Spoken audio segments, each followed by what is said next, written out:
Yeah, exactly 10 minutes ago. High Guard shutting down No, High Guard. as we were The loading up. secretly funded Tencent game. Our beloved indie game from Tencent, High Guard. No.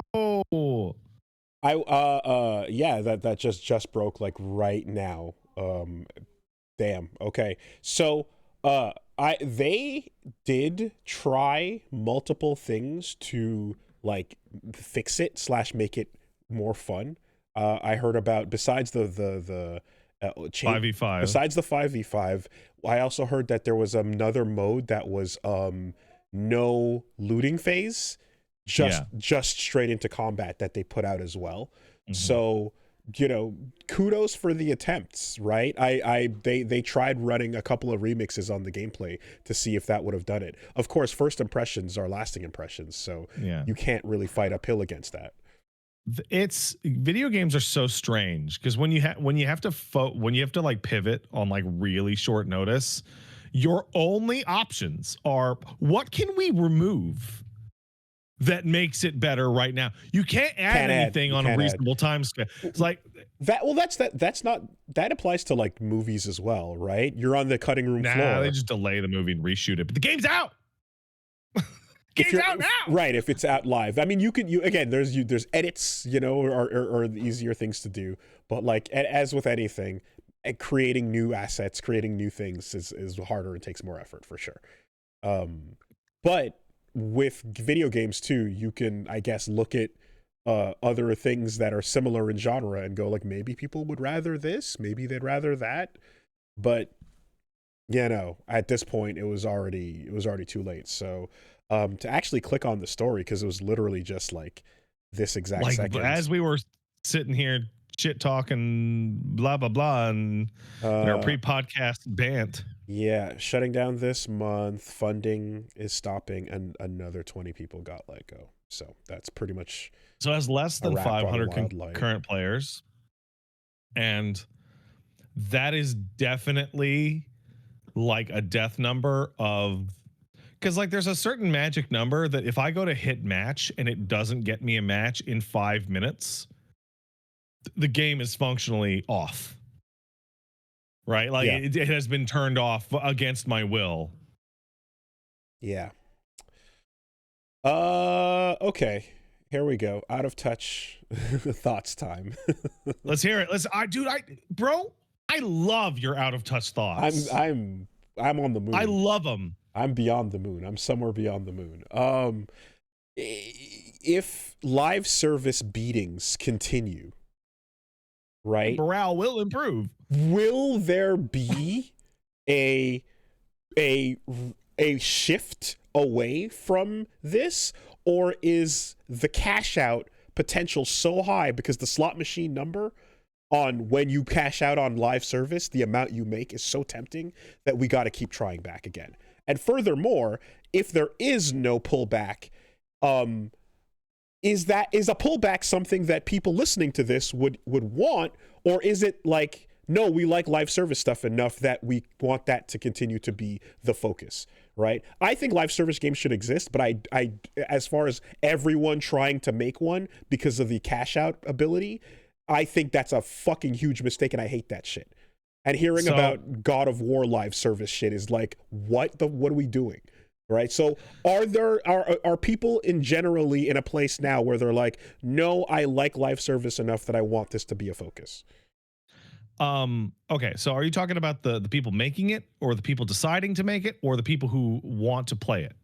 I'm asking because I think industry behaviors are very predictable. Those are different. Those are very different answers. I think company and industry behaviors are very predictable. Like it's crazy predictable. It's unbelievable. Yeah, no, it is a pathing monster on the map, and you can see every turn which left and right it's going to make, and it's going to move towards the money on the board. If you throw money, my favorite one is my favorite one is when Dark Souls came out and blew up, and you saw like 100 bad Dark Souls clones, and they all failed until Lies of P came out. Right. And that was like way later, right? And like everybody just said, we don't know how to make them. Now, FromSoft's the only people who know how to make them. Giving up. like they're gonna move towards. Oh, and Neo, yeah. Neo's great. They're going to move towards the money on the board, and there is a 5% chance it'll work and a 95% chance it won't, but whatever. But that 5%'s like a shit-a-badillion double. And I guess what I'm asking is when I have this feeling of like, this just seems to be a bad decision generally. But for people that are playing great live service games that they're enjoying, or live service games that they're enjoying begrudgingly, like Overwatch, right? People are enjoying Overwatch again, but there's a bit of a lot. People are enjoying Overwatch a lot again, and there's a lot. And there's definitely a feeling of like, God damn it, I'm having fun, right? And I'm kind of wondering for those and for the I know she bad for me, man, but she's a good eater though.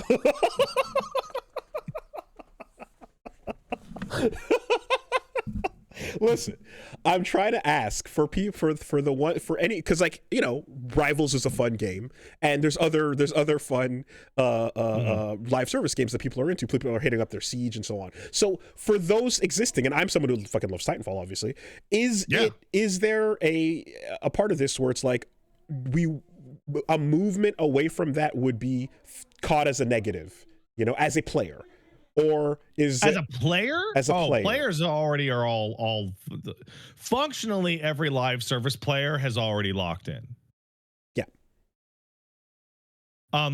We talked about this at long length when Rivals was coming out, and it was you need some crazy fucking hook to pull people off of Fortnite and Overwatch and etc., right?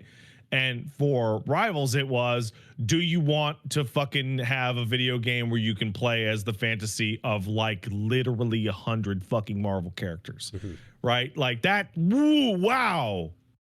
Right. But like, if you don't have that, you need the name. Yeah.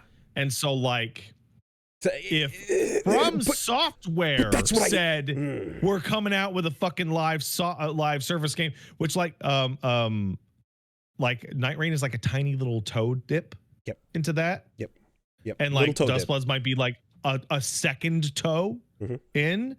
Yeah, you can carry your name, but there's only so many names and there's only so many hooks, and the big fucking spots are picked.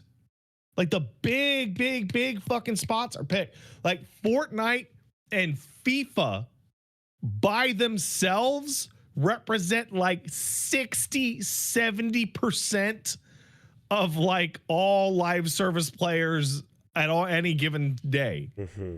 Because I think that it's easy to look and say, like something that's original and well planned out that is live service should exist, and there should be options, you know, as a genre that people can get into that don't feel like cash out, you know, like soulless fucking spin-offs, right? And then there's the brand recognition part of this that you were just describing, but we also go like every IP that you know, we were just talking last week about how IPs to try to spin off into this shit because of the cash grab option of it. It feels like no one is asking for a live service God of War. If you're holding an IP and you're like, oh, live service Fallout, live service fucking, I'm sure there's a million IPs that would love to have a massive ongoing live service thing, right? And if it works out like a GTA situation, then okay, cool. But for whenever it doesn't, it just feels like, why'd you even try this to begin with? Because we wanted infinite money and we believed. So here, let me when you could have done something that was spending this time and effort on a not live service thing that could. Let me give you a wildly kind example that is overly kind to everyone involved in everything. You know how you have a child? Yep. And your child is the smartest and cutest, and all other children are shit and dumb. This is actually true. Okay.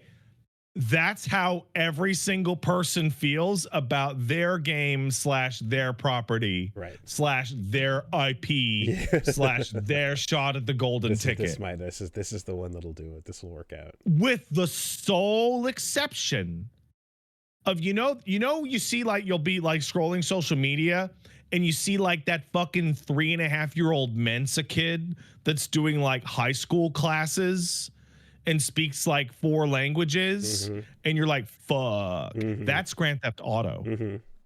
Okay. Right. And you go, that's not fucking fair. That kid's a freak. Right. Well, I can't. The thing but is, everybody else. But I asked the question, but I'm also like, because it doesn't even apply here where like High Guard's not a spinoff. It's an original new thing. Completely original. And that's why they tried to cash in on from the people who brought you Titanfall and Apex. But it just didn't fucking do it, you know? So anyway, I have a chart of industry trends for you that will add some data to this conversation. It is the percentage of time played per year per player on games by age of release. Oh, just all the way at the bottom. Like, yeah, I can imagine. Excluding annual releases such as FIFA or Call of Duty, 70% of people are playing exclusively games over 6 years old. Yeah, 15% are 2 to 5 year old games, 6% are prior year, and 7% are new releases. So you're coming out with your live service, your lives, because this is like directly analogous to the MMO industry, right? You can use every lesson learned from the MMO business and apply it to the live service industry in general. Yep. WoW was the fucking king of the goddamn earth for like a decade. There was absolutely no competition. And the reason why there was no competition is bringing out a new Warhammer MMO. Okay, is your new Warhammer MMO better than World of Warcraft? No. Is it better than World of Warcraft when WoW came out in 2004? No. Will it? Maybe one day. I don't know. Do you have a almost decade of social relationships and bought in time and expertise? No. What fucking chance do you have? The only reason Final Fantasy got to crawl out of hell is because it says Final Fantasy on the box. No one else could have ever done that. Side question, side asterisk, is your game on a phone that people are staring at every day while taking a dump? Randomly anyways? No. All right, we're on the train, because there is a, if you're on my phone, it's in my face convenience yada yada thing, right? Which for live serve, like, anyway, whatever this yeah, but even then MiHoYo and Wuwa have like fucking snapped that shit up. MiHoYo's idea is like, we're gonna dominate phones with the fucking adventure game, the RPG, and the action game. Now MiHoYo just needs to put out a fucking card game, and they just own your fucking phone. Yeah, and the thing is that you look at a game like Zenless, and you're like, oh, that is a very comparable to like PS5 game budget release. Like that is, there's the cash that went into they have a card game. Jesus Christ, whatever it costs to make Zenless is comparable to big releases on consoles. Absolutely, you know, that is a proper thing, and it's free. We're not looking at fucking homescapes type shit anymore, you know. Anyways, well, yeah, the market is full. You know what? I have a better one. Has anyone asked you, hey, Wooly, how do I become a YouTuber / podcaster / influencer? And you say to them, start 15 years ago, right? Or get the luckiest break in the fucking world, right?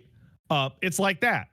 Or like Rivals got to be grandfathered in because it has Tony Man and the Spider Boy on it. Or you could just start hammering your face with a hammer, and then like you'll skyrocket to fame out of nowhere. You could start start breaking your jawbones, and that'll do it. You never know. You never know. Yeah, you know. But like in an era in which good games get canceled for no reason, what chance does your mediocre expensive game have? I want to put the sign on the board to tap, and I want that to just be a copy of Hi-Fi Rush. Like I just want to tap a copy of Hi-Fi Rush forever. to be like, yeah, hey, don't forget. Sold well, low cost, every award, prestige title, lauded by its own publisher, X for spreadsheet For rounding nothing. error reasons. Great word of mouth, great gameplay, just everything about it. All solid. Every cylinder on every metric possible. Canceled, dead, killed. Couldn't possibly be considered more of a success for what it was, and doesn't matter. So you tap that and you're like, yeah. Well, wait, this conversation couldn't be more perfect timing. I just fucking booted Steam up. And do you know what I see? I see a live service game that's not doing that well going, look, Snake is in siege. Solid Snake is in siege right now. Hey, Snake and Sam Fisher finally met. And they went, hey, you're cool. Kept you waiting. We're doing it. Snake is right, it's in order to compete with the big boys, you need to bring your own big boys. You need, and there's only so many big boys to go around. Remember Xbox Ari? Remember this is premium Xbox Ari marketing. Xbox Ari and PlayStation Sam should have had a baby. This is the peak of like, are you a gamer, capital G, ancient gamer, right? Did you play your Xbox original release? Are you born in the early 80s? You're popping off for Solid Snake meeting Sam Fisher. Embarrassing. I remember talking to those guys and be like, we're in our 20s. You're talking like a 10-year-old. Ridiculous. I think though, just if you're looking to come out of the gate with a brand new release and your first attempt is a live service massive thing, like, just reject the 10-cent money and make a smaller project and establish yourself. You know, so we don't know how that happened. We don't. But I would hope that a former Respawn team would make a sick, tight, good feeling FPS that would just be like, let's just get ourselves on the board before. I don't think that's how that happened at all. You think? I think 10 put out the call. Went, we want another fucking shot at the apple. They put out the call. Who can we get? And then they went around and grabbed people. That's a very, very likely. And the answer was, do you want a job or not? And people generally go, yeah, I would like a job and money to feed myself, please. Because every once in a while, Arc Raiders happens, right? Yeah. Or the Helldivers or whatever, like, sure, like something comes along and it goes, oh no, that one worked. That one broke through. You got the attention going. Mm-hmm. What's extra funny is that, like, games like quality, sales, etc. They're no guarantee. Even now, games are the only medium. They're the only like popular medium between television, music, film, books, games, etc.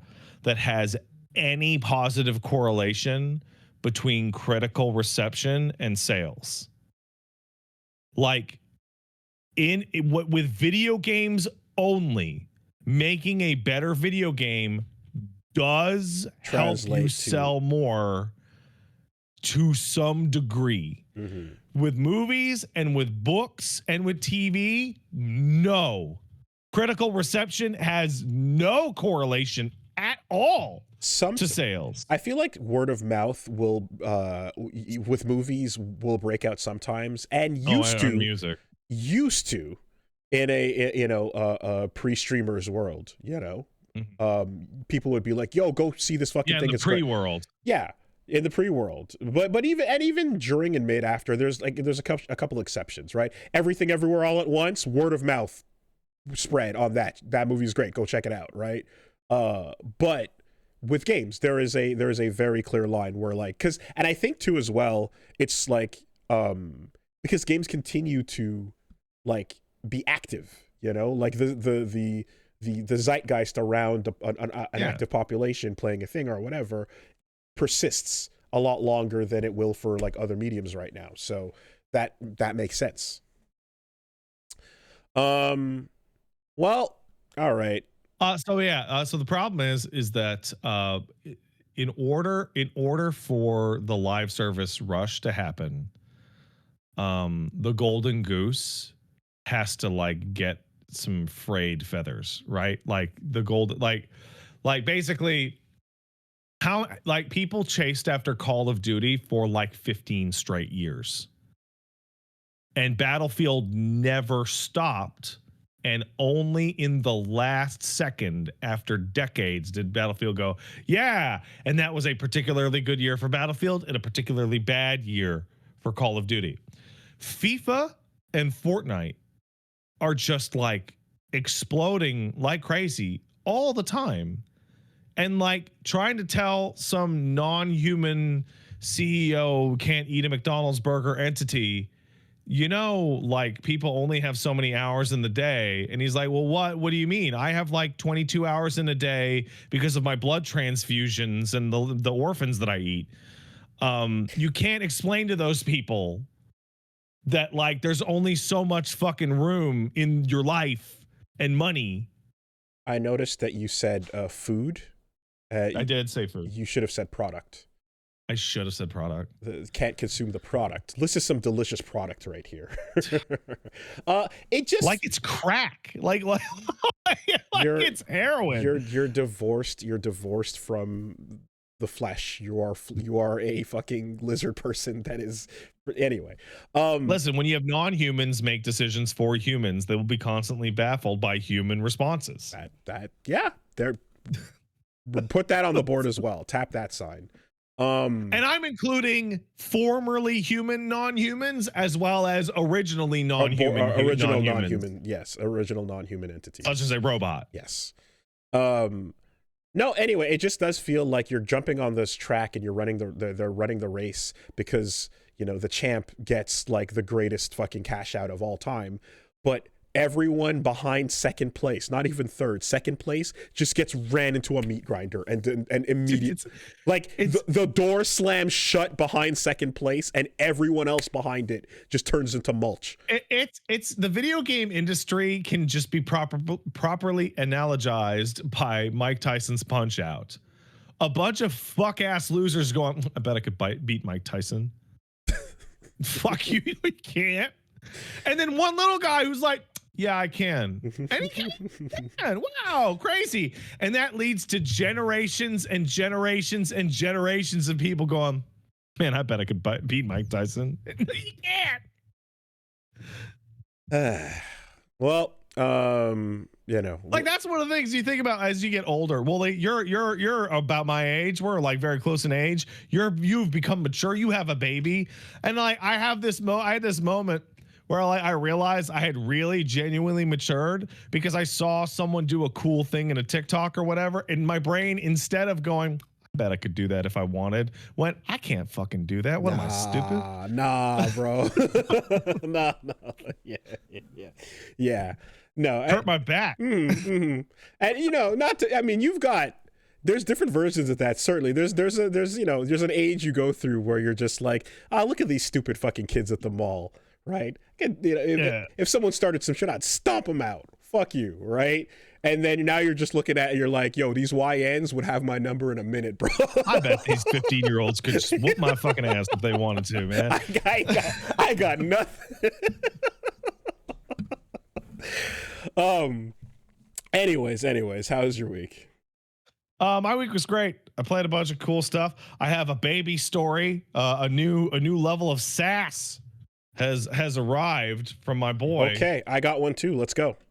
All right, so we're walking down the street, right? Got Paige on one side, got me on the other side. We're all holding hands. Very wholesome, very good time. We're walking on the sidewalk, right? And he's starting to go like, I don't want to hold hands, you know, because he gets a little ornery. He wants to run around. And mom says to him, she says, hey man, hey bro. I think it was actually hey bro. Hey bro. It's really important to hold mommy and daddy's hands when you're near the road or when you're in a parking lot because there are cars and it's dangerous. Mm-hmm. Right? And I go, that's right. And I say, that's right. And he goes, no, no, mommy, it is not important to hold hands near the road. It is only important for mommy. And I'm like, and then we just both got like stunned and like kind of like the sass level is so high that you kind of react like the parent falls off. You go, no, it is important. This is you don't get to tell us what's important. We're adults. And he goes, no, it is not important. Only important for mommy and daddy. I'm like, no. This is the natural evolution of the previous stories you've been telling. Absolutely. And the key here is that the exact phrasing of the instruction is being repeated back to you. Yeah, no, and it's like, but also I'm also like a little proud. I'm like, oh, you are correctly internalizing the different things matter to different people at different amounts, and you're basically telling me in your child frame, I don't give a fuck about that. I don't care about that shit. You give a shit. I don't give a fuck. I'm gonna do what I want. I don't give no fucks about none of that shit. Yeah, correct. You know, again, like, dude, like it's so strange, and I'm really happy about this because like I'll get like annoyed. I'll like raise my voice. That kid has no fear of me at all. He has no fear of his mother at all. Like the only time I've ever raised my voice ever, like for real, is when I'm doing the dishes and he picked up like a big knife out of the fucking dishwasher. I go, put that down, right? Right? Fuck. Yeah. But like, so he'll be like, Dad, don't say that to me.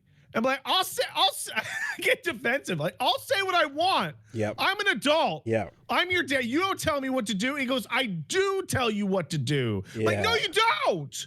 You don't tell me what to.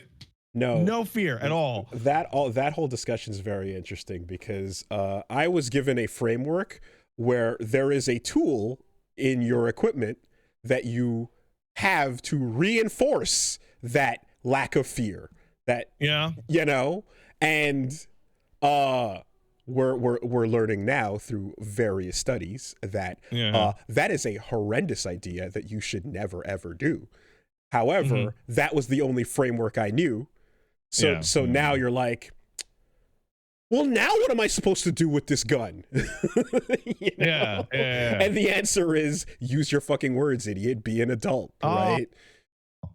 But it is interesting because like as you say that, it's just kind of like, I just immediately go back to, oh yeah, well that's the part where, you know, if you can't hear, you're gonna feel, is what I would hear from you know, a parent, and then it would be like, yeah, we like, and I wouldn't be surprised if at some point one of the grandparents on all sides, right, both maternal and paternal, on all sides, if at some point someone goes, oh, why don't you just solve that problem?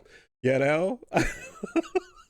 Why I don't like the tone of your voice, sir. What? So for us, if it escalates to the point where like, no, I don't want to do that. Oh, and then he starts to freak out, and he likes to like dramatically throw himself to the ground. Like he'll go from a standing position to go, ah, and then like look back up at us and go, ah, I hate it. And then I don't give a shit. Yeah, cool, man. Like, I'm gonna go do dad show stuff on the computer. I have to upload thumbnails. Are you good? No, I'm sad. Oh, that's fine. You're good? No, I want to be sad. That's a phrase. That. Do you want a hug and you want a milk or something? No. The human condition. You do you, man. Okay. I don't like. Doesn't affect me at all. I turn this part of my brain right off. The honesty of the human condition. I want to be sad.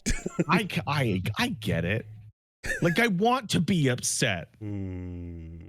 Man, this is bullshit. I can't believe I can't have a third cup of Cheerios. I don't think that's too many Cheerios. It's really interesting. So on this side, baby's got a little bit of sniffles. Baby's got a little bit of you know, that first one, and as a result, you know, kind of some little coughs and extensive clinginess, you know, being like, I just want to more, you know, so that's cool.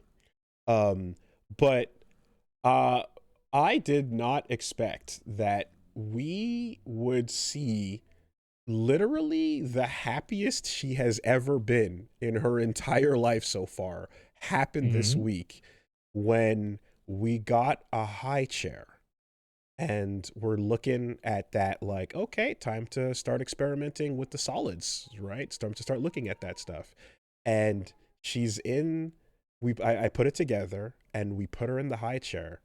And for the first time, she's sitting up with us at eye level. Yeah.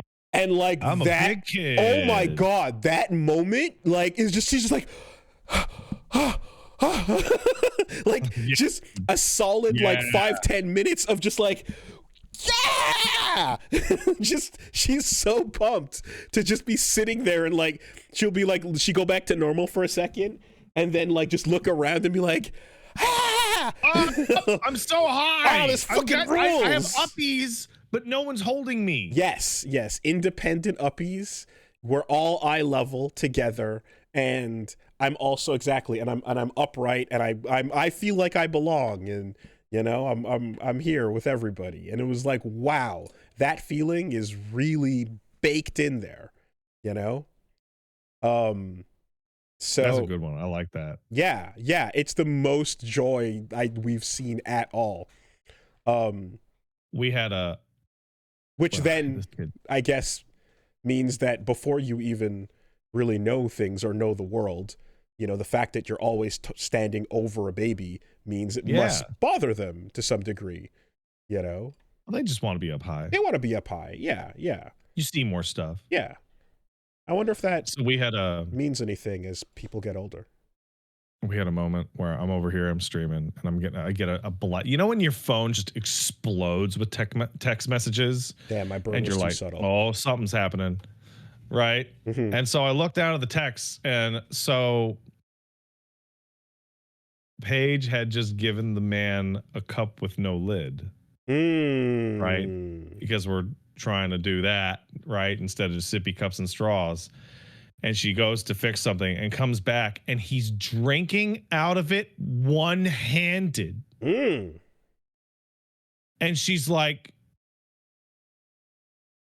what? Since when can you do that? And then he looks at her and goes, I want a lid and a straw. And she's like, no. Yeah. You don't need one. Need that. And thus began a few days of intense battles. Oh, because that's funny you said that. Just like intense battles of will, dude. We were just talking about like how we heard that it's like, if you see signs that like you don't need a sippy cup, then like you don't need a sippy cup, you know? But so here's the problem. Yeah. Need and want are different to us. All right. That's the battle. There was one afternoon where it's just me versus him, and I'm like, "Do you want your milk?" Yeah. But here it is. No, there's no lid. Yeah, there's no lid. I don't care. It's just, I know you can do it. No, I can't do it. It's too tricky. Yeah. No, it's not. I seen it. I seen you do it. Can the sippy cup get tired? You know? No. That's no, not. No. Okay. No. Man, I just saw one. I mean, so there's a Reddit called "Kids Are Fucking Stupid," and it's exactly what it sounds like. And it's that, and just, they're new. Yeah, they are, but they are fucking stupid, you know. I don't know. You know, and I'm looking at there's one where like they're like, hey, you like kids like, I don't want this burger, and it's like, you said you wanted a burger, that's why we went and got a burger. I don't want to talk about this. I don't want to talk about this highly specific one. Okay. Yeah. I'm going through it over here. Oh man, and I'm watching it going, you said you wanted a hamburger. Oh, you're so and now you're holding a hamburger. Oh man. And it's the biggest problem on planet Earth. It's customer service for like the rudest patron that's ever been in the entire world. Just like I made him his plate, and he had his chicken nuggies, and he had his berries, and he had his peas, he had cereal, and he had yogurt, and he's just sitting there going, I don't want it. I don't want this. And I'm like, you asked me for the nuggies. You asked me for the you asked for these. And like we have like a stare down for like a good couple of minutes, just a battle of wills, and he's like, I want some dip dada. And I'm like, are you kidding me? So I get him his ketchup, and I go, psh. Oh, nom, nom, nom, nom, nom, nom, nom, nom, nom. You forgot the dip dada. You fucking bitch. like you fucking bitch made server dada. Is it truly the whims changing with the wind, or is it I'm making you do some shit just to see if you'll do it? I don't know, man. It's tough. It's tough to see. It's tough to understand. Exacting control wherever you can. Yeah. Either way, big high chair fucking like hype. That's awesome. Absolute like that's a good phase. I like that phase. The phase where they're excited to go in the high chair. That's really awesome. And like even like playtime and stuff was like, you know, simplified by just having like, okay, well you're up here, and we can get your toys up here, and we can practice clapping and doing all that stuff. And it's like, yeah, there's just a I guess I get the feeling of I'm doing it myself, you know? Yeah. I'm a big kid now. I am a big kid. Me too. I'm a big kid. I can do it. I can do it all by myself. I can take all the groceries in one trip. Even if it cuts into my fingers. And especially if it cuts into my fingers. And it means nothing to walk back outside for 20 seconds. But but I did it though. You see, the trick is you puncture a hole in the top of the toilet paper, and you grab the plastic, right? So that it's hanging off the claws. And then you got free armpits and extra digits. Yeah, because the toilet paper is not heavy enough to tear its own packaging. That's it. And, you know, and you're not getting the paper bags. You're getting the fucking, the recyclables. So you're cutting the fuck into those fingers, but you're doing it. This is great. And then your wife always gives you the same look, and you're like, I did it all in one trip, and they're like, I don't care. Oh, she's still looking. Yeah. it's like or I get like a sigh, and they're like, you didn't have to do that. I'm like, yeah, but I took it all in one trip. And she's like, yeah. You just gotta make sure that when you drop it off, you give a nice big like, ah. You know what my favorite is? You know what my favorite is? It's the stupidest fucking thing ever. Okay, I took in every grocery bag in one trip. I'm a big man, but I couldn't actually close the trunk because I had so many groceries, so I got to go back out anyway and close the trunk. You fool. All right. So besides that, I played a couple of games. Steam's Next Fest was still happening. So we talked about it a little bit last time. I can't believe there is more than one item on your docket. That's fucking crazy. There are multiple items on my docket. That's crazy, dude. It is, isn't it? I played a game called 1348 Ex Voto, which is another game featuring Jennifer English. Takes place in 1348, and you play a bowl cut lady pretending to be a knight. Oh. It sucks. Oh. It does not have good controls. It runs very bad. The story is there. There are so many video games. Not impressive showing at all. Okay, not good. I see RE4 camera with swordplay. It's So what was the fucking Xbox One game there? Rise, Son of Rome. Yeah. Are we doing that? I wish. Okay. That game had some juice on it. This game has no juice or sauce. Just nothing. Also ran really bad. Like I have a 4090 and I turned it on and was like, you want to run this at 33% resolution, right? No. Okay. Who the fuck Jesus Christ. Okay, so all it's got is the Jeanne d'Arc vibes on the main characters. Yeah, that's it. And that's it. Okay. I played Parasite Mutant. Yeah! Fine, I'll do it myself. It is the most fucking fine I'll do it myself shit ever. I like unapologetic levels of fuck you, I'm making Parasite Eve without you, bitch. It's crazy. You're playing as a blonde woman whose name I didn't get by the end of the demo. I didn't play it all that much.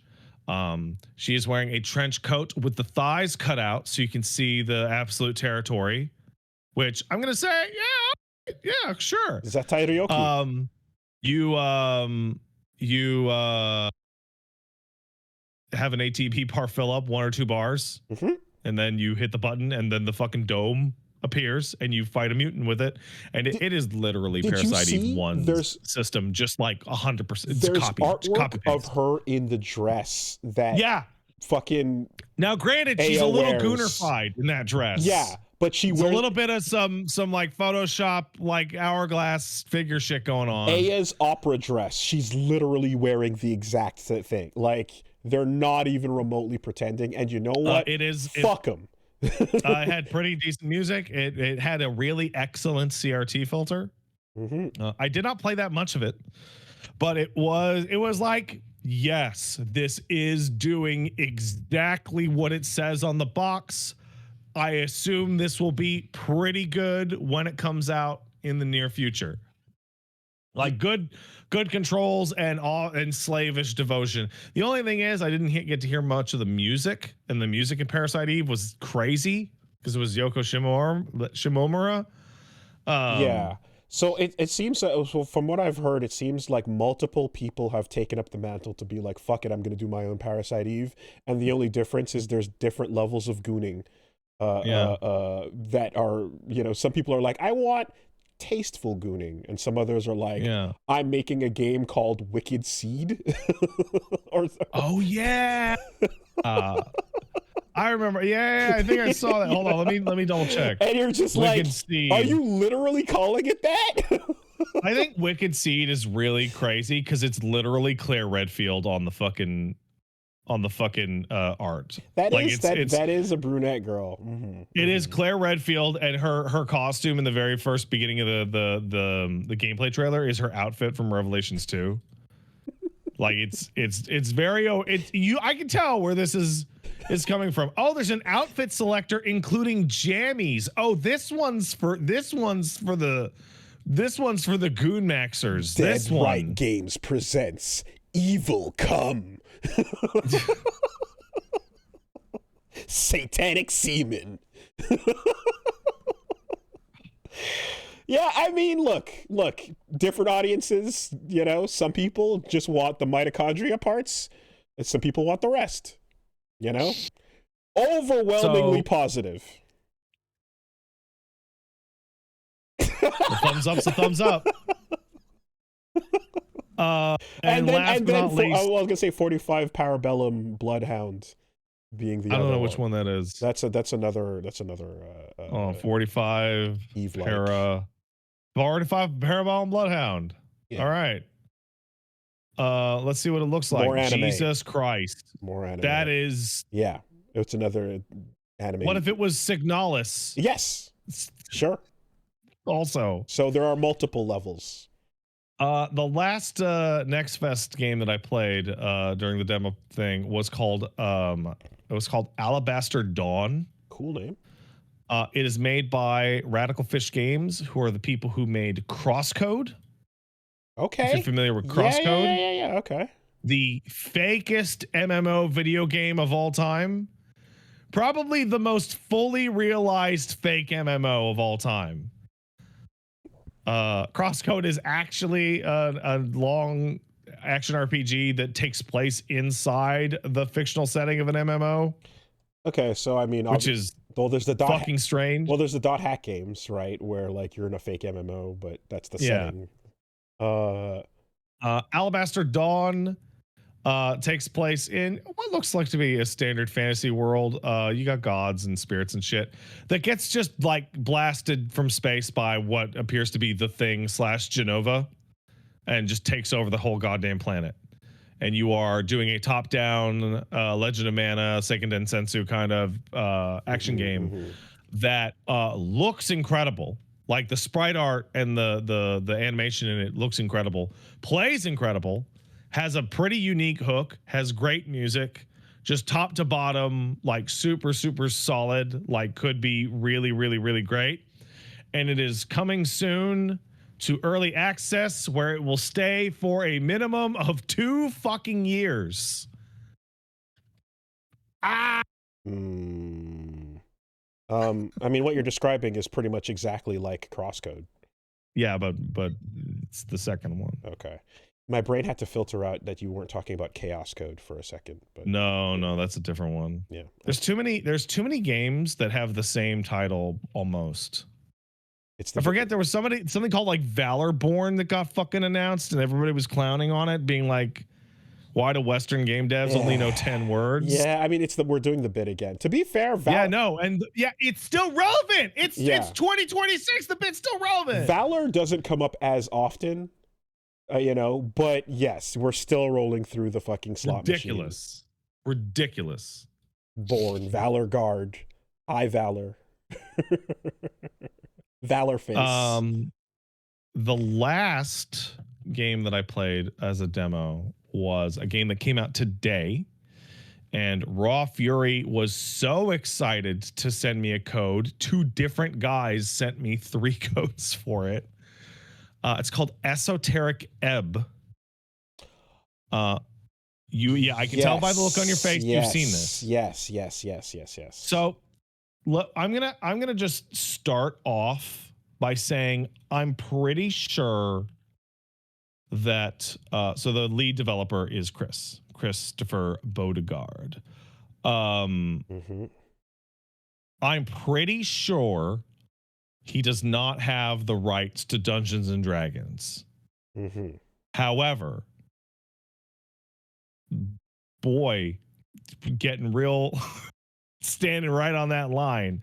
So Esoteric Ebb, Disco and Dragons, is a Disco Elysium-like, a CRPG where almost all of what you're doing is talking and running skill checks and failing in a Dungeons and Dragons style environment. You play as the cleric, and the disco vibes are omnipresent, right?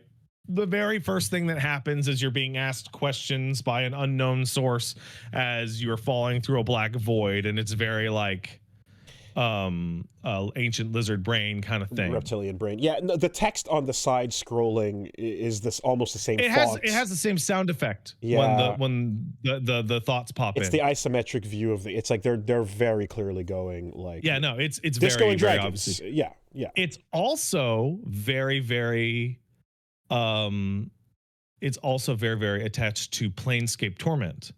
Okay.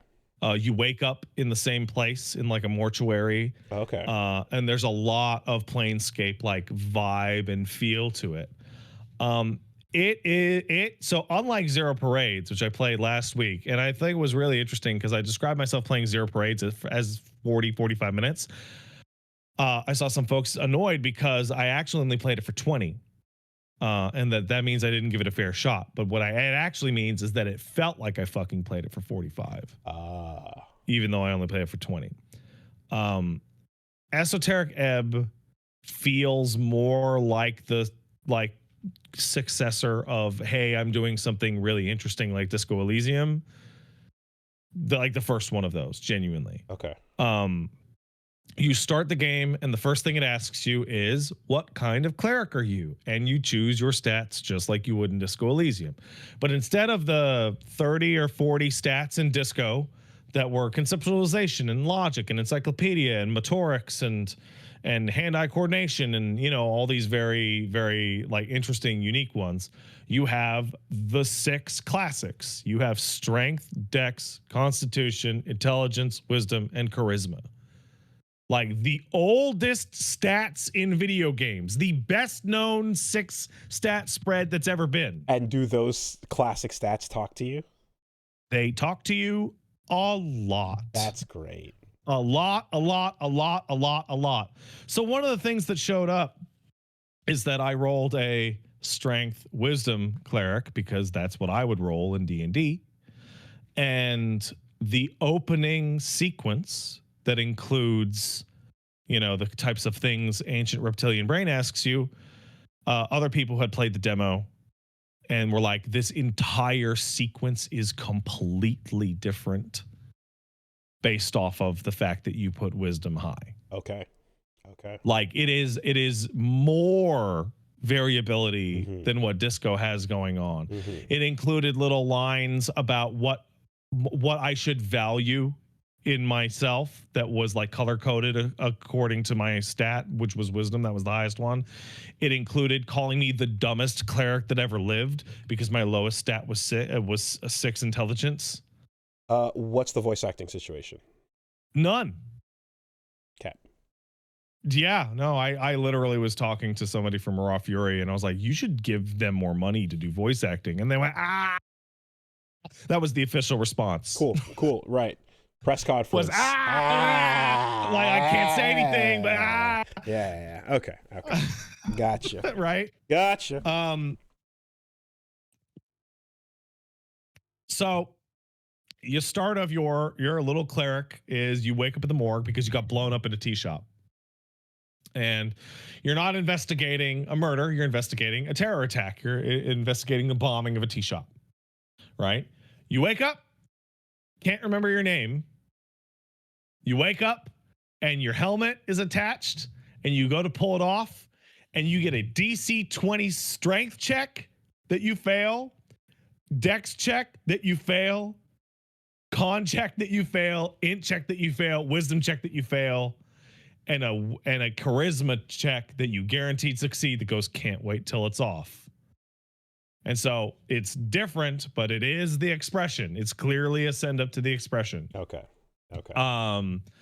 And very, very, very, very, very early in the very beginning, what I discovered was the stats have a secondary layer. So, strength is all about macho, showing off your strength, and dexterity is all about being sneaky and fast and quick-witted, right? That you would think these things. Constitution's about toughing it out. Like it's very natural. The background of the story is that the fantasy setting that you're in is having the first election ever.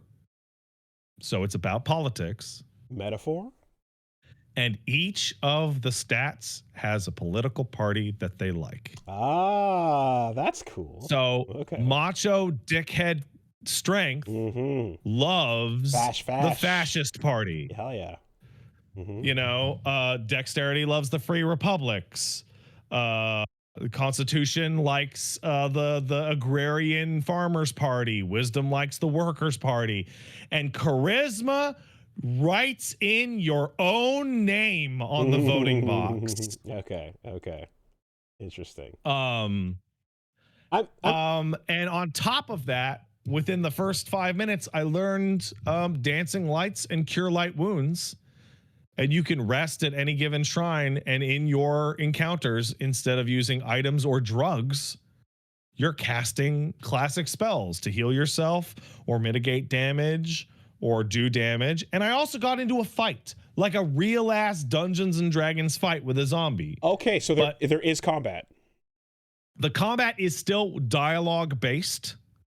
So like it is, the zombie did this and it was a unique line. What do you do? And it's the 2 stats and then pass or fail. And instead of rolling boxcars, you're rolling a D20. Okay. Because of a fucking course you can. Yeah. And yeah, I ended up knocking a zombie out and getting to a different part of the room. It is incredibly impressive. Cool. It is super well written. There was a screenshot somebody put up on the subreddit where they were talking to a tiefling And this tiefling lady was like, yeah, the boys go crazy because I got that demon blood. And Charisma's like, you know what you should say? You should say a bussy. You should just say a bussy. Okay. That abyss a bussy. Okay. So it's got a sense of humor as well. It's got that juice, man. That's good. Because we were talking super impressive.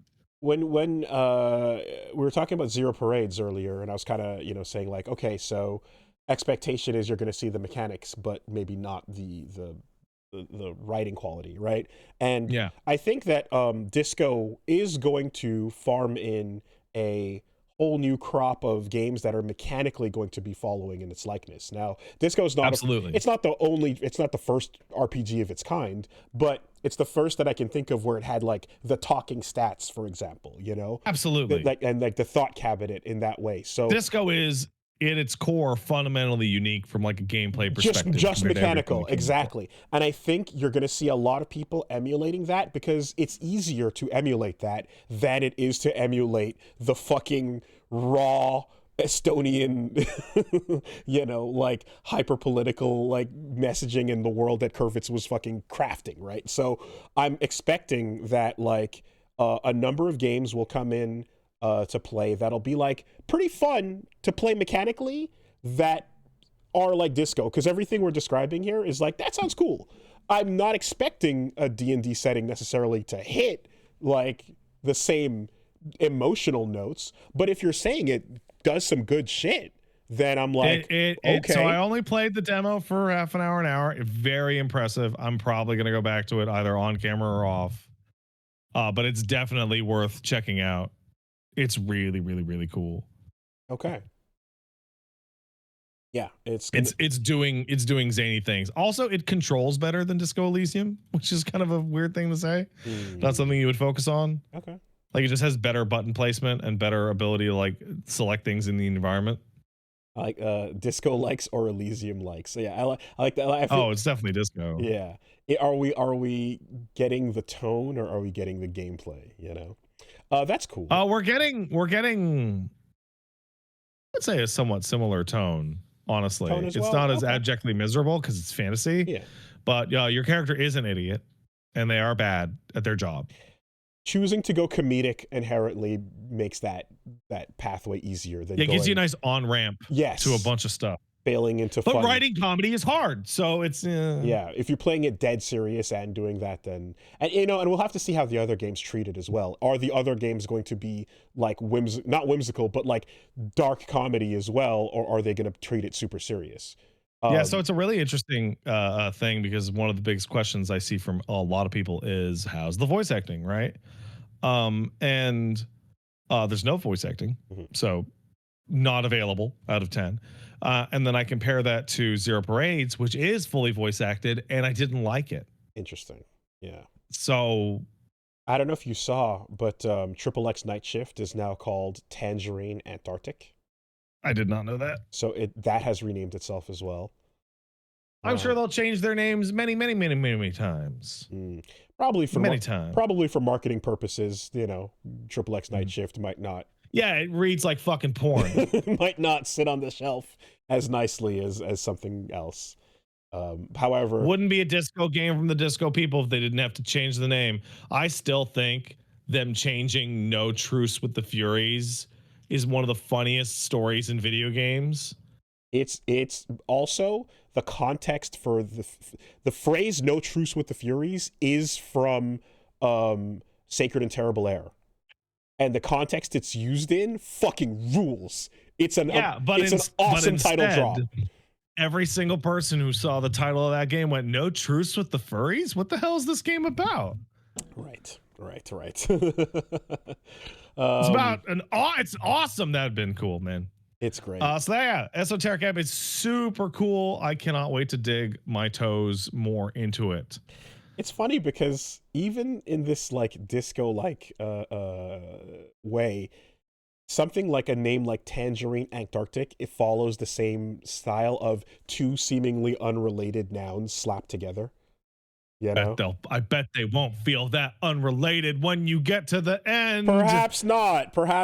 But if you grab whatever, anything and anything, and you slap them together, yeah. That was it for my week. No, okay. I played RE9. RE9 came out. I have since beaten RE9 2.5 times.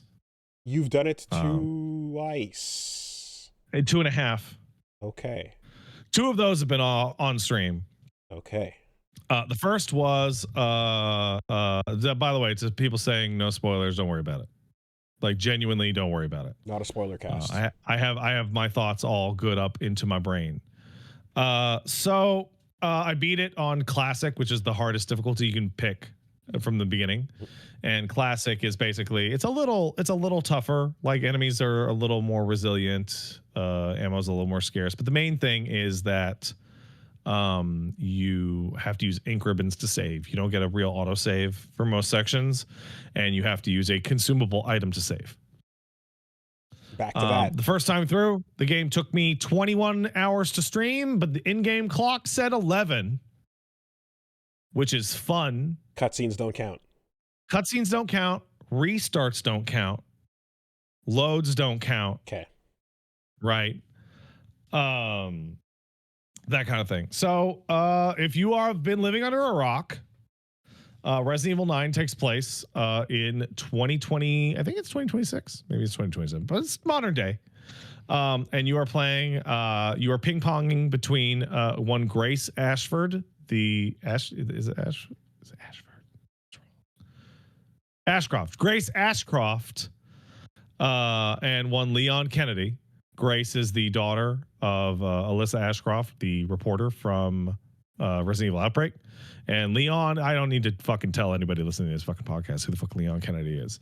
And you are basically ping-ponging between very, very, very classic limited inventory, survival horror, limited ammunition, limited inventory, limited health, going all over an environment, solving puzzles that are obtuse as shit and have the dumbest architecture known to man. And then Leon fucking walks in and goes, "Who wants to play a fucking action game?" Yeah. All the memes, etc. She's running from the monster. The monster's running from Leon. Yeah, 100%. Mm-hmm. So the game has a really interesting structure in that regards. And that is the game is like very lopsided in who you actually control. And I don't mean you play as Leon more. I'm just saying like you flip back and forth like 4 or 5 times, but you definitely get a lot more classic survival horror in the first half. Did you play a lot more? Did you play her sections in first person? Yes, I did. Okay. I played her sections in first person and on my first playthrough, and Leon's in third person on my first playthrough, and then I switched to her on third person on the second playthrough. Okay. I would say it's actually fairly important to play your first run through in first person. Grace's sections are clearly designed for you to be peeking around corners and have certain sight lines and certain really, really, really up close personal moments. And it also helps really, really strongly separate how the sections feel when, oh, it's all claustrophobic and I'm really in here. And then you switch to Leon and you can fucking see Leon, and Leon's like, I'm going to shoot these fuckers and do roundhouse kicks and all sorts of crazy nonsense. Mm-hmm. What's weird is that I switched to third person on the second playthrough, and Grace gets a lighter for her light source in the beginning. And the visual effect of the light from the lighter going through her hair is like the best looking hair I have ever seen in a game. And it's only if you change the fucking camera off the default. Interesting. And It's like, wow, you guys you tried really hard to make this part that's optional look really, really, really, really good. It's very, very silly. Grace's sections are fucking great. Grace's sections are like pitch perfect. It's not the mansion and it's not the RPD. It's the care center. It looks suspiciously like the Resident Evil 1 mansion. It has a similar baffling nonsense layout with too many rooms and too many hallways and stupid places and not enough bathrooms. You are going around and doing just nonsense puzzles, fucking stupid nonsense. Hey man, Sticking you shapes need the into walls. octagonal red gem to get into the parlor. Of course you fucking do. Jamming shit into shit. You know, you need to figure out the sun and moon puzzle. What's the combination to the sun and moon statue so I can get the quartz to open up this fancy? Is there always a sun and moon statue, or am I just thinking of like other games? I feel like that's a common. That's a common thing. It's not every single time, but it's pretty common. The story takes place in current year and deals with the fallout from Raccoon City again, because Raccoon City being annihilated by not a nuclear attack. A lot of people forget that it was retconned about 10 years ago into a thermobaric attack. There's a crater, aka a firebomb. Oh, okay, all right. So gotcha. It's not like radiated. Well, Moab. It's yeah, something like that. All right, a retcon bomb. Yeah. So somebody says an RE3 Nemesis. No, an RE3 remake. That's different. So no Fallout. No Fallout. Yeah. So it takes place in 2 main sections, both of which were shown in the trailer. One is the care center, which is your mansion equivalent, and the other is a return to Raccoon City, which looks like shit. It's fucked up over there. Grace has a really interesting gimmick to her gameplay in which she starts with a pistol and a magnum. Like, she starts off with a dinky ass little pea shooter, and the strongest that is really only good for stunning a zombie and then pushing them over, and the biggest fucking magnum ever called the Requiem. And when are you going to use that? Yes, because the ammo for the Requiem is extraordinarily scarce. And is hidden behind a bunch of, oh, did you find a locked drawer? Oh, guess what? That was the materials you could use to make 1 magnum bullet. Right. And the reason why this matters is because if Grace or Leon kills a regular zombie and leaves them alone for a really, really long time, there is a fairly significant chance that when you pass them by, they will turn into a much uglier, much stronger, much faster zombie, like Crimson Heads from Resident Evil Remake. So putting enemies down becomes a factor of, it's not just, hey, I'm going to be using this hallway all the time. I need to clear it. It's like, well, if I clear it in a certain way, then am I going to have a bigger problem later? As such, Grace gets a fairly complicated crafting system. She's picking up scrap. She's sucking up blood off the ground. And she's making things like Molotov cocktails. She's making something called a hemolytic agent, which is basically a free stealth kill.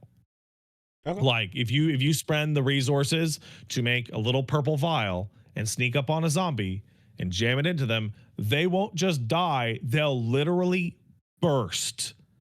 Okay. Like 100% vaporize burst. And it's like, you will not have to worry about that fucking guy ever again. They will not get back up. They are goo. I don't know how much overlap in sections there are with the characters where like you're creating a problem for one or the other, but I'm assuming Leon is not strapped for ammo at any point. So Grace has to deal with ammo like an old Resident Evil game. Ammo exists in places, and that's where it lives. You can also craft some ammo, but blood and scrap, the 2 materials that you use to make almost everything, are used to make bullets, magnum bullets, hemolytic injectors, which is the instant kills, as well as like health upgrades and aim upgrades. So like, and then if you're playing on classic, you also use them to make ink ribbons to save the game. So that's how she gets her ammo. She finds it or she has to make it. Enemies literally drop fucking ammo when Leon shoots them. Okay. Like Leon sections have the adaptive ammo system of Resident Evil 4 and Resident Evil 4 Remake and RE5. Or it's like, you running low on handgun ammo, blow this dude's head off. Hey, guess what? He dropped 20 bullets. Crazy. Is it representative of the fact that he's such a survivor that he's just automatically turning it into it in the process of taking someone out right away? Kind of. Like, you can walk up to some of Grace's like puzzle items and he goes, I don't need to do this. And like, instead of dealing with like locked doors, he just pulls out his hatchet and just busts it and just walks in. Nice. Like, Leon's a freak. Nice. It definitely feels like playing like I'm a scared little baby versus I'm Jason Voorhees out to kill all these motherfuckers. And I think it ping pongs fairly well. Grace's sections are more in the first half and Leon's sections are more in the back half. And the reason for that is because it's easier to have a big fucking cool bombastic boss fight with Leon Kennedy doing action game shit than it is like slow limited weapon, like limited health Grace. That being said, the pathing in her sections is really excellent. The item placement in her sections is really excellent. I did a speed run on the easier difficulty. That was my second run on camera, and discovered, wow, you can just fucking skip like 99% of this fucking game. Like, the only thing you need is this item, and this item. You know where to go. And just you don't even need fucking ammo, because all you need to do is shoot a zombie in the face and push them over and run past them. Okay. The zombie, your primary antagonist in this is your standard zombie, but they're T-virus mutation zombies, so they're better than your average zombie. They retain some element of humanity, which means there's a lot of zombies that have fancy gimmicks. There's zombies that are obsessed with keeping the lights off. So if you go into a room and turn a light switch on, they'll go, oh, the lights, and wander out of where they're placed to turn the lights off. Interesting. Okay. There's zombies that hate noise. There's zombies that hate mess, which is one of the more interesting ones. That will, if there's blood somewhere, they'll freak out and clean it, and they'll move around. That's cool, because some of my favorite zombies are the ones from I Am a Hero. It's the manga where the virus in that game, in that setting, makes people do the thing as a zombie that they were obsessed with in life. Yeah, you know? That's kind of what's going on. Yeah, so like one of the biggest threats, one of the bosses of that is there's an athlete that became a zombie and he was a high jumper. So he eventually becomes obsessed with just the zombies running around and high jumps up onto a roof where people are surviving, you know? I like that idea of like the obsession. That Grace's sections are uniformly excellent. Leon's section has one part that drags pretty long.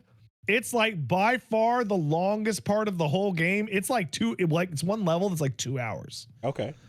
And it is like exploring a huge wide open area. Like by far the largest wide open area that's ever been in a Resident Evil game, for like a bunch of key items and just having a bunch of encounters along the way.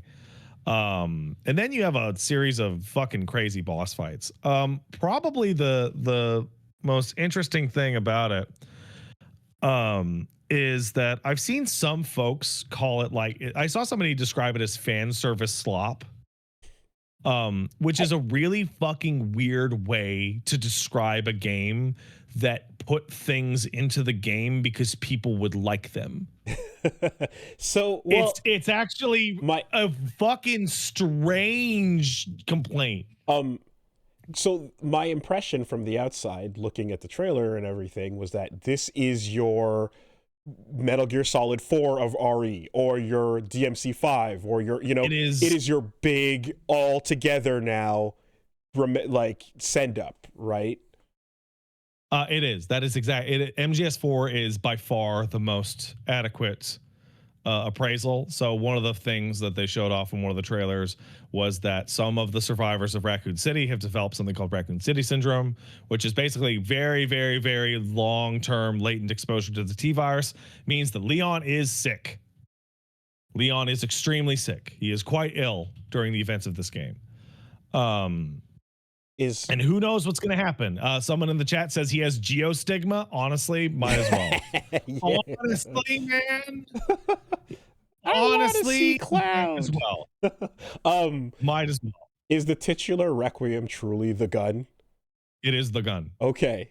Is there a 9 in the spelling on it? Yeah. Nice. So that complaint feels very strange to me. So first of all, it's the 30th anniversary game. This is now 30 years of Resident Evil from 96 to 2006. And the story, which I will go into very little, definitely has, hey, we've been doing this for a long time vibes. There's definitely a lot of Leon is very tired, very old going on. Sorry, I meant 2026, not 2006.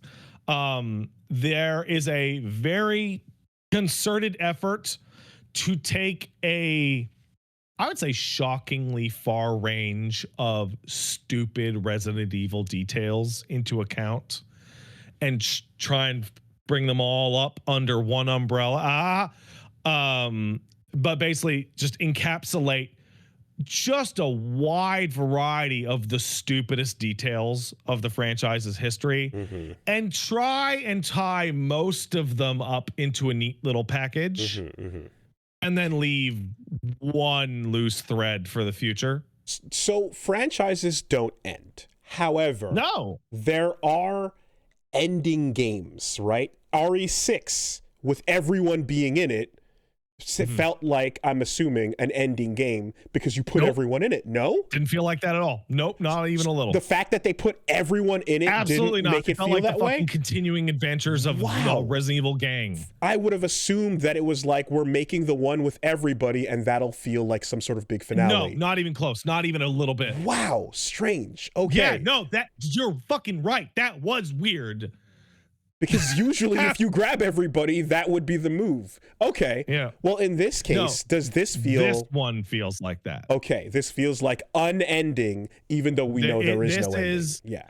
If you wanted to be... if you wanted to be like an asshole and you were writing like One Piece or some shit, you could say Resident Evil 9 is the end of the 30-year umbrella arc. And you're like, that is an insane idea that like decades of this has been arc 1 of, right? A cinematic universe. It's a cinematic universe. It's season 1. Yes.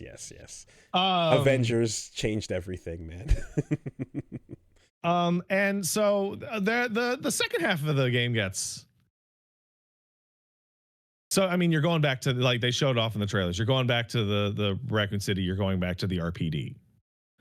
They fucking milk that shit for every drop they can. There is a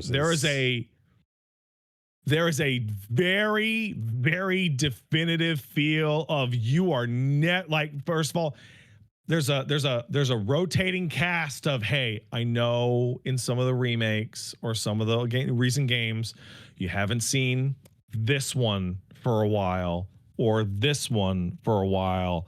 You know what we're going to do? We're going to give you all of the ones that you've been missing for a while and a couple of ones from shit side games that you never thought would show up in the main game ever, and ends up being like one of the best moments of that whole thing. There's one particular boss fight in the last chapter of the game that you know what? Hold on.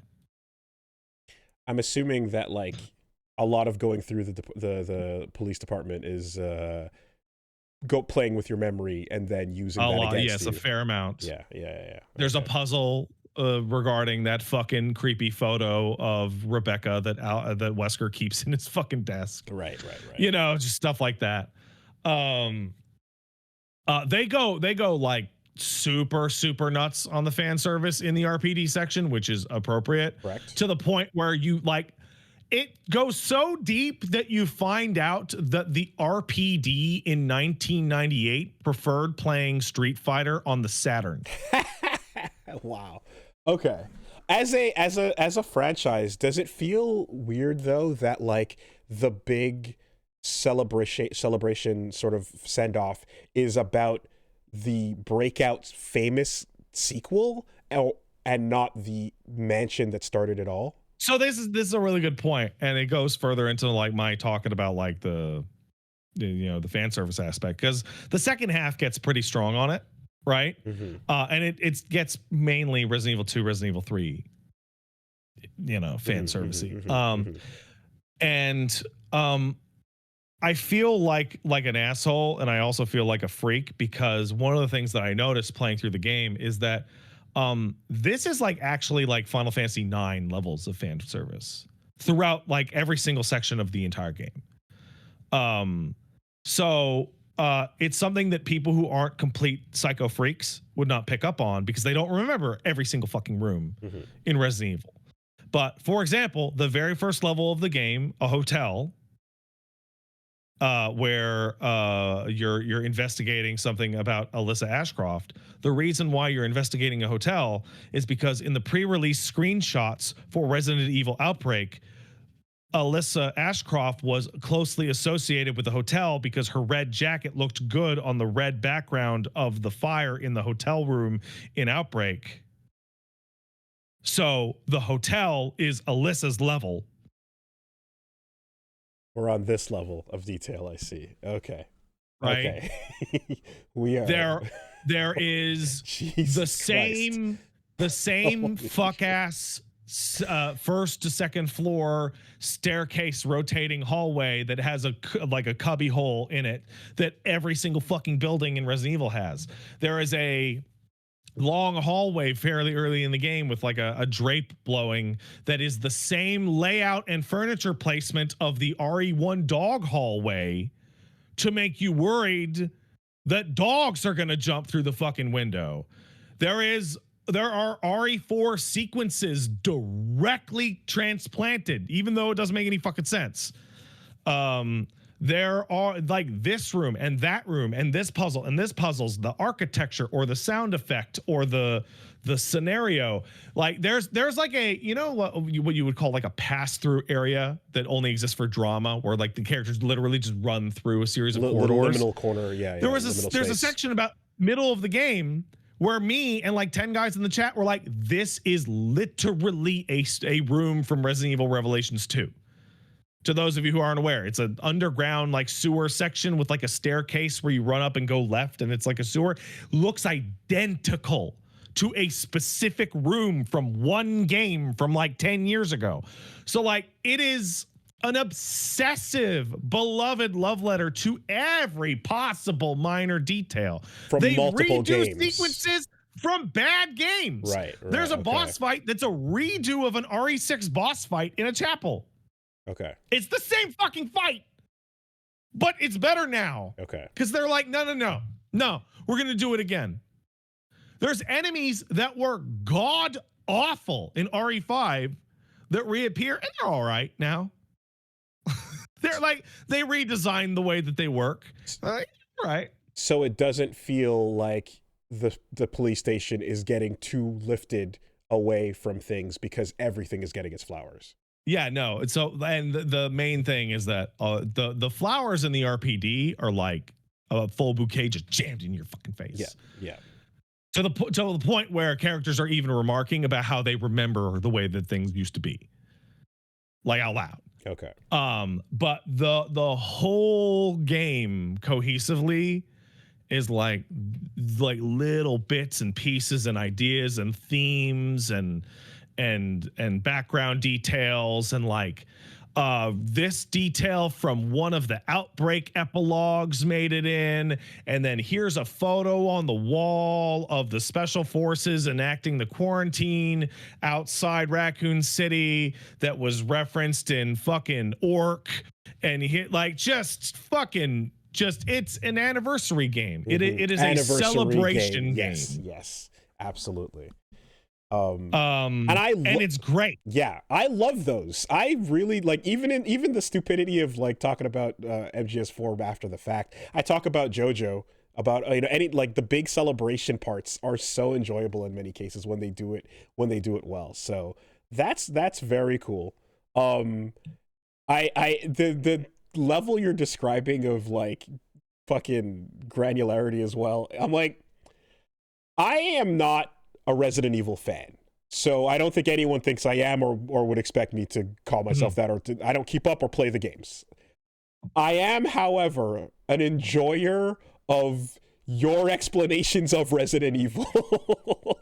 I think I'm an enjoyer of it in the way that we discuss Kojima shit, where that is where I'm at on this franchise. Is what you're describing sounds ridiculous and amazing. There are multiple parts of this game's story that read like hack shit. You know what I mean? Like, you're like, what the fuck? Who the fuck is this? This is nonsense.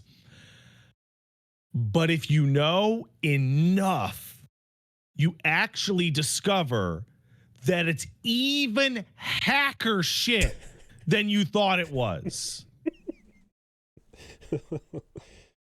Like, there's a good element of who the fuck is this guy? That's stupid. And then underneath is, I know who that guy is. That's really fucking stupid. Okay. And there's at least 2 of those story elements where you're like, what the fuck? This is bullshit. You're like, no, this is bullshit. You don't understand. This is fucking dumb. I caught a clip of a cameo of a character running by the background. Yeah, that's not even given any like unreality at all. Is there? And that's just there. And that's canon's playthrough story with the sound effects and everything. Right. There's no moment to stop and explain. Absolutely not. Okay. Yeah. Right. That shit's just real. Don't worry about it. Keep moving. Yeah. No. Like. It's there's also a completely genuinely new enemy type in this game that I never would have thought I would ever see in a Resident Evil game. That was so good, I restarted the encounter like 10 times because I wanted to do it again. Nice. Oh wow. Okay. A genuinely brand new type of enemy. Everything else is remixes and or familiar approach. I mean, there's a lot of fucking monsters you could put in this game, right? You got old monsters, you got some new guys, you got some new bosses, you got some old bosses, you know? RE9 is a good game. RE9 is an excellent game. It also runs really well. It has a great set of bonuses, and it has a fucked up difficulty for freaks once you've beaten the game. So I beat the game on classic, and you unlocked like the bonus shop, right? The bonus shop, sorry, where you can be like, get more costumes or get bonus weapons like a submachine gun, stuff like that, right? That you unlock with achievement points, right? And then one of those is infinite ammo. And you're like, that'd be pretty fucking good. And one of that is like infinite hatchet durability because Leon's traded in his knife for cool ass hatchet. Shit don't break. Okay. Still does lots of parries and stuff like that. And then you unlock a mode called Insanity. And I started to play Insanity after beating the game on a speed run. So I did a speed run on easy where I did no crafting, no healing items, and under 4 hours. I beat the game in 3 hours. And that allows you to get enough points to buy all the sub weapons and infinite ammo. So I'm like, fucking killer. Awesome. Great. Started Insanity, died immediately with infinite ammo as with Leon. Your new game plus stuff. Yes. Instantly. Oh, wow. Like the second enemy in the game. And the loading screen tip says, hey, Insanity mode's pretty crazy. You might want to replay the game on a different difficulty and unlock some of the bonus weapons to beat it. It's balanced against the craziest with the strongest weapons in the game. Yeah, no, it is intentional to like, no, you want to come in with this with infinite ammo and every fucking sub weapon and infinite durability hatchet. Wow. Okay. Because it's fucking crazy. It's fucking nuts. Sick. So I'm going through it on my own time, and I'm gonna get all the files, and I'm gonna get all the collectibles, and then I'm gonna hit an insane run, and I fully expect it to be fucking ridiculous. Did it answer every question remaining? No, fuck no.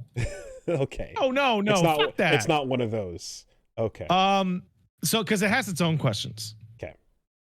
So what it does is it answers questions again, which is if you like, there are parts of that game that you're like, I know what happened, and the game's like, no, you didn't. Actually, this is what happened. That earlier thing, lie. That was a lie. Okay. And it opens up a couple questions that aren't fully 100% answered. That I bet you mean Susie and Gene have figured out, but like it's never stated in the game. Okay. Like there's a very mysterious character in the game that has absolutely no details about them at all. But I could ballpark it. Okay. Yeah, there's like I mean, when we talk about like another Capcom franchise, DMC, like there's stuff where you're like, oh, if you're following this, you know the deal off camera, but it's making it more overt on camera. Yeah. Yeah. Okay. Game ends with a stinger for future shenanigans. Yep. Probably DLC. It also ends once you beat the game. You earn a report called "The Truth About the Raccoon City Incident," which is a 60-page document. Jesus Christ, that's a fucking heavy title. Which is more than anything proof that this is the end of the Umbrella arc of Resident Evil, because Grace just goes, okay, here's my official report. Here's the timeline of events. Here's who was involved. Here's who did what, etc. Okay. In the scrolling down that fucking MGS timeline was so satisfying back in the day. So that must feel pretty good. And basically it ends with there being like two big questions. One of which is, hey, whatever happened to that mind transfer shit from Revelations 2 where the villain totally got away and transplanted their brain into a little girl? That doesn't come out even once in this game. And yes, that is real. Don't make that fucking face. Don't make that fucking face. No, I'm going like, did I already hear about this 6 years ago? you probably. But yes, one of the villains totally got away with it and transferred their mind into a little girl. Yeah. Okay. And that has not come up since. So they're still out there. Okay. And then the second, if I don't actually play it for myself, guys, it's not going to lock in. Yeah. Why would it? Come on. The second one is, what is the nature of the new problem going forward? Yes. Who could, etc. Yeah. Okay. It provides a lot of emotional closure for like Leon and characters that didn't deserve it in the old series. Okay. It provides a fairly significant amount of closure for characters that did not deserve it in the old series, including one which is fake. So there are people who are going to play RE9 and have an emotional reaction to one of the characters within without the knowledge that that emotional manipulation is actually in-universe fake. Because RE9 presents it as real, but I know for a fact that it's fake. Wait, what? There is a face turn in this game that is presented as sincere. Right? Okay. But previous knowledge. But it's not. Okay. But it's not. Okay. And I know for a fact that it's not. I could send you documents describing that it is not. And this was planted in earlier games. Yes. Gotcha. Okay. Which is really funny. And it's the type of thing of like regular person playing the game. Oh, that's a cool story bit. RE fanatic playing the game. That's fucking hilarious that they're trying to trick me. Okay. Like I don't know better, but I do know better. Yeah, game's great. I'll also like RE2 has a fucking god awful scripted section dead ass in the center of the game that is going to be the worst thing to watch ever in speedruns. Oh, like there's a 15-minute sequence that's like very cinematic that you just can't make it go any fucking faster. Okay. And it sucks. And boy, it sucks on replay too. But yeah, RE9 is a great game. It is a great Resident Evil game. It is the best one in a while. I put it right up there with RE2 and RE2 Remake and RE4 and RE4 Remake. It's one of the really, really great ones. And to answer your earlier question about how it feels like it kind of started with RE2, which is the sequel, even though the mansion incident is where it really started. In universe contextualization, the city becoming so nightmarishly infected that it has to be missile attacked to clean it up is a bigger deal story-wise than this one mansion got gooed up by zombies and there was a secret conspiracy, right? Like the Spencer Estate RE1 is really just part one of the Raccoon City like story. Yeah, no, hey, look, Geki is not in Street Fighter 6. Like, yeah, we know what it means to. Yeah, Street Fighter starts at 2. Of course, duh. Yeah. Yes, but I do like when it's such a story heavy sort of moment. I kind of wonder. I'm like, is there a feeling of like I know in my heart that it begins with this the incident. Second reason is because the timeline we're working on is the assumed the RE9 exists on the assumption that players played RE2 Remake, RE3 Remake, RE4 Remake 9. Yeah, okay. All right. Raccoon City, Leon and Raccoon City. If I was guessing if I was guessing from the outside without seeing the what the game was about before it was announced, I would have thought that this would have been like the end of a first person trilogy, of games. Yeah, I can see that. But instead it's just the full thing. You're saying the whole franchise up to this point. So there's somebody in the chat that says, so RE0 doesn't exist. Characters from RE0 are mentioned in Resident Evil 9's documents. And there is a send up to a Resident Evil 0 boss fight. There is a boss fight in this game that is just like, hey, remember this cool boss fight from RE0? We're going to just redo it.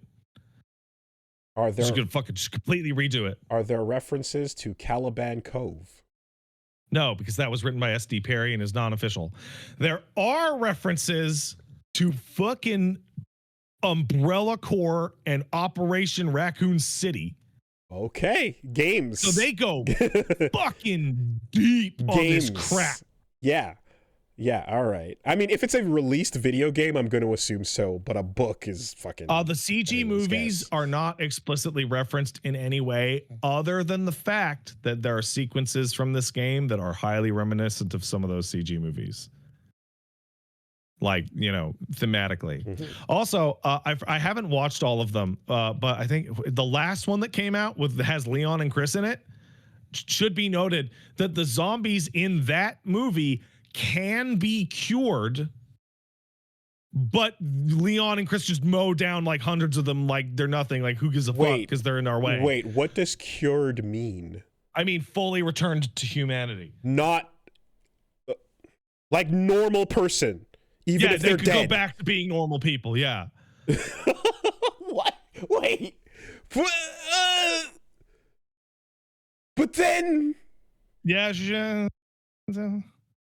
They're in my way, Leon. I gotta do John Wick stuff. That's horrifying cursed knowledge that should never exist.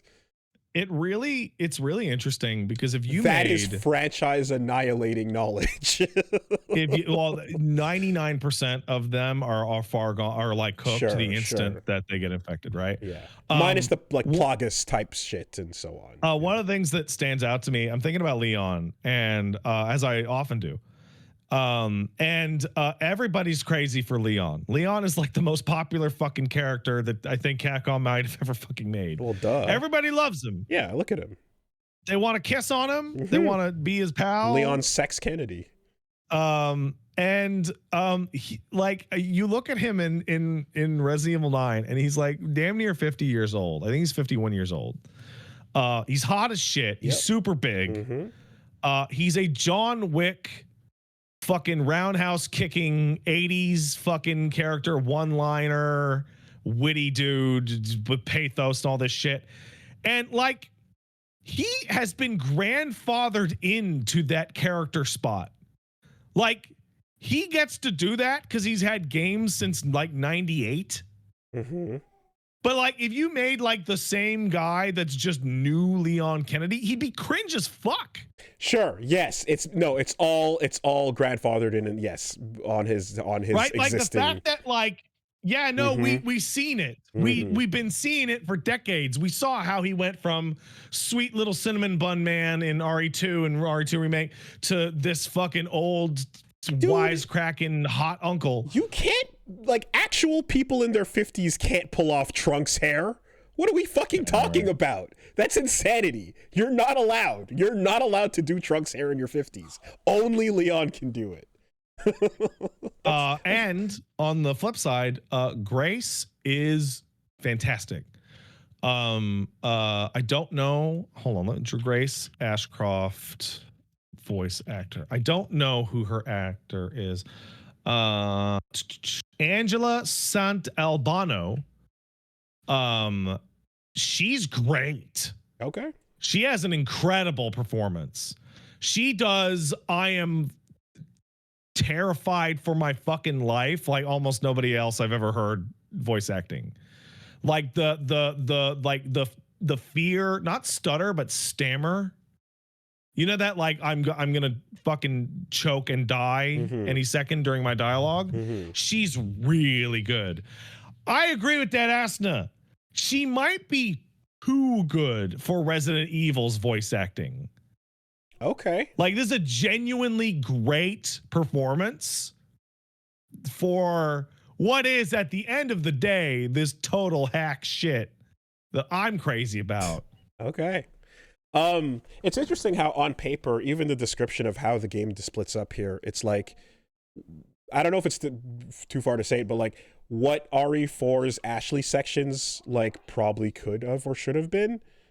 Maybe like something where you could play and do a bit more, or something a little more engaging. This has been a long-standing thing going back to RE1. So like switching between characters has always been a thing. Even in RE1 in 96, when Chris gets poisoned in the snake boss fight, you switch to Rebecca, who kind of sucks. And she goes and makes the anti-venom, and that's a really short section. Same thing if Chris gets grabbed by the plant, you switch to Rebecca and she makes V-Jolt. And then in RE2, you could play as little girl Sherry, who is totally helpless, right? Or badass Ada, who's actually a better, stronger character than Leon or Claire. Like she shoots her handgun faster. And so Carlos in 3, and then in Code Veronica, you switch between Claire and Chris, and then in 4, you switch between Leon and Ashley, right? Like it's been a constant thing of like switching from your capable, strong character to your less capable character. You can't do roundhouse kicks. But now we have the formula for first-person Resident Evil and third-person Resident Evil, and now they exist within the same game. It's basically half of Resident Evil 2 Remake and half of RE4. Right, right. Like, and it works really, really, really well. Well, the contrast between roundhouse kick mercenary and like barely surviving gameplay is strong enough that you can put the character who's struggling in that role, you know? Yeah, so like there's a sequence in the game where Grace has to sneak and bottle throw and, you know, just really fucking like finesse her way through a sequence. And then it cuts to Leon with his arsenal, and he kills 3 times as enemies as Grace even saw in her section. Right. Yeah. Just That's a the switch between to a depowered character as well is super difficult, because like I feel like I can think of more examples of that failing than not you know, where you take the fun away. I've obviously talked recently about the Onimusha situation, but like I'm also thinking of even like Zero Suit Samus and stuff like that, you know, like there's times where you're like the hindrance should not be less fun. It should just be a different game loop, a different thing, a different way you have to overcome, you know. Stealthing and sneaking can be fine in and of its own, but what else can you do? What else is going on with it? So Dust Golem has revealed. Dust Golem is the guy who always knows everything about Resident Evil way before it comes out. For like going on 20 years now. I don't know where the fuck they are or how old they are. But anyway, Dust Golem says Code Veronica is the next one. And Code Veronica is interesting because it sucks. So one of the questions that people ask is like, when are they going to remake bad games instead of all these good ones? You remember that email? Well, guess what? Code Veronica kind of sucks, and they're going to do it. And in that game, you play as Claire and you play as Chris Redfield, and Chris Redfield will be probably retrofit into his fucking freak creatine monster form that he was from 5 and 8, where he's just the Leon sections in third person where he's just punching motherfuckers, and Claire is probably going to play more like a standard survival horror. I significantly expect that old style horror in maybe first person and let's do some roundhouse kicks and uppercuts in third person is going to be the formula for this series for a while. Survival horror fans are eating good these days. It's pretty good. It's pretty good. Also, I will say there are some moments in this game that are really confusing because sometimes they can't keep the voice actors the same between games. Oh. Like really fucking confusing. So there are moments that are meant to be like tense things where you're like, who the fuck is talking? Yeah. Yeah, okay. And there's other moments where voice actors have actually kept very consistent. But because other voice actors haven't been kept consistent, you're like, who the fuck is that? Really who the fuck I think it is? I don't know. Yeah. And last but not least, Resident Evil 9 has been the focus of something called the final puzzle, which is a achievement in the game just labeled the final puzzle, which has an obtuse clue that says, let the sweet pear hear the voice, and no other details at all that people have been I'm going to say schizo posting about for a solid week, doing all sorts of zany nonsense. And what if I spin around in 3 times and recite the national anthem and into my microphone, kind of like insanity. Gaster shit. Gaster posting. Yeah. And depending on who you ask, this is either a relief or a massive bummer. 2 things happened.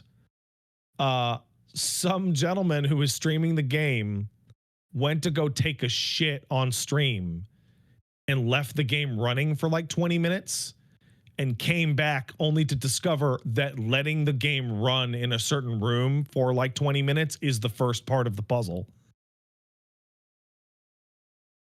Was there some sort of confirmation of that? Yes. Okay. And after that, the full solution was data mined out. I see. Okay. And I have looked at this solution. This is fucking stupid. like the leaps of logic and steps required completely to solve this puzzle are for it's to cause like schizophrenic outbreaks in the Resident Evil population. It's impossible to solve on your own. However, community altogether did, because this is the world we live in now. It would never be able to be solved on its own. Yeah. And this is a discussion, right? We are beyond the level of games that you play in a cabin in the woods. You are now at Braid Stars, where it's like this is a community effort, and we made it this way because that's absurd. And it was intended to be a community effort, but like this if this had not been data mined and accidentally found, I would have put this on like this will never be discovered. It is like any secret that requires you, hey, stand in this place for this 15 minutes. Yeah. With no external feedback that's what you should do is fucking absurd. And it's solved now. And I'm gonna do it on my playthrough because fine, fuck it, on the Insanity playthrough. Got to get your platinum. So yeah, RE9 very good. I fully expect 2 pieces of DLC. I expect a little bonus DLC coming in the next year that's like another scenario, and I expect a mercenaries mode to be added for Leon and Grace. There are a lot of characters in this game that could have a really good time in a mercenaries mode. Okay.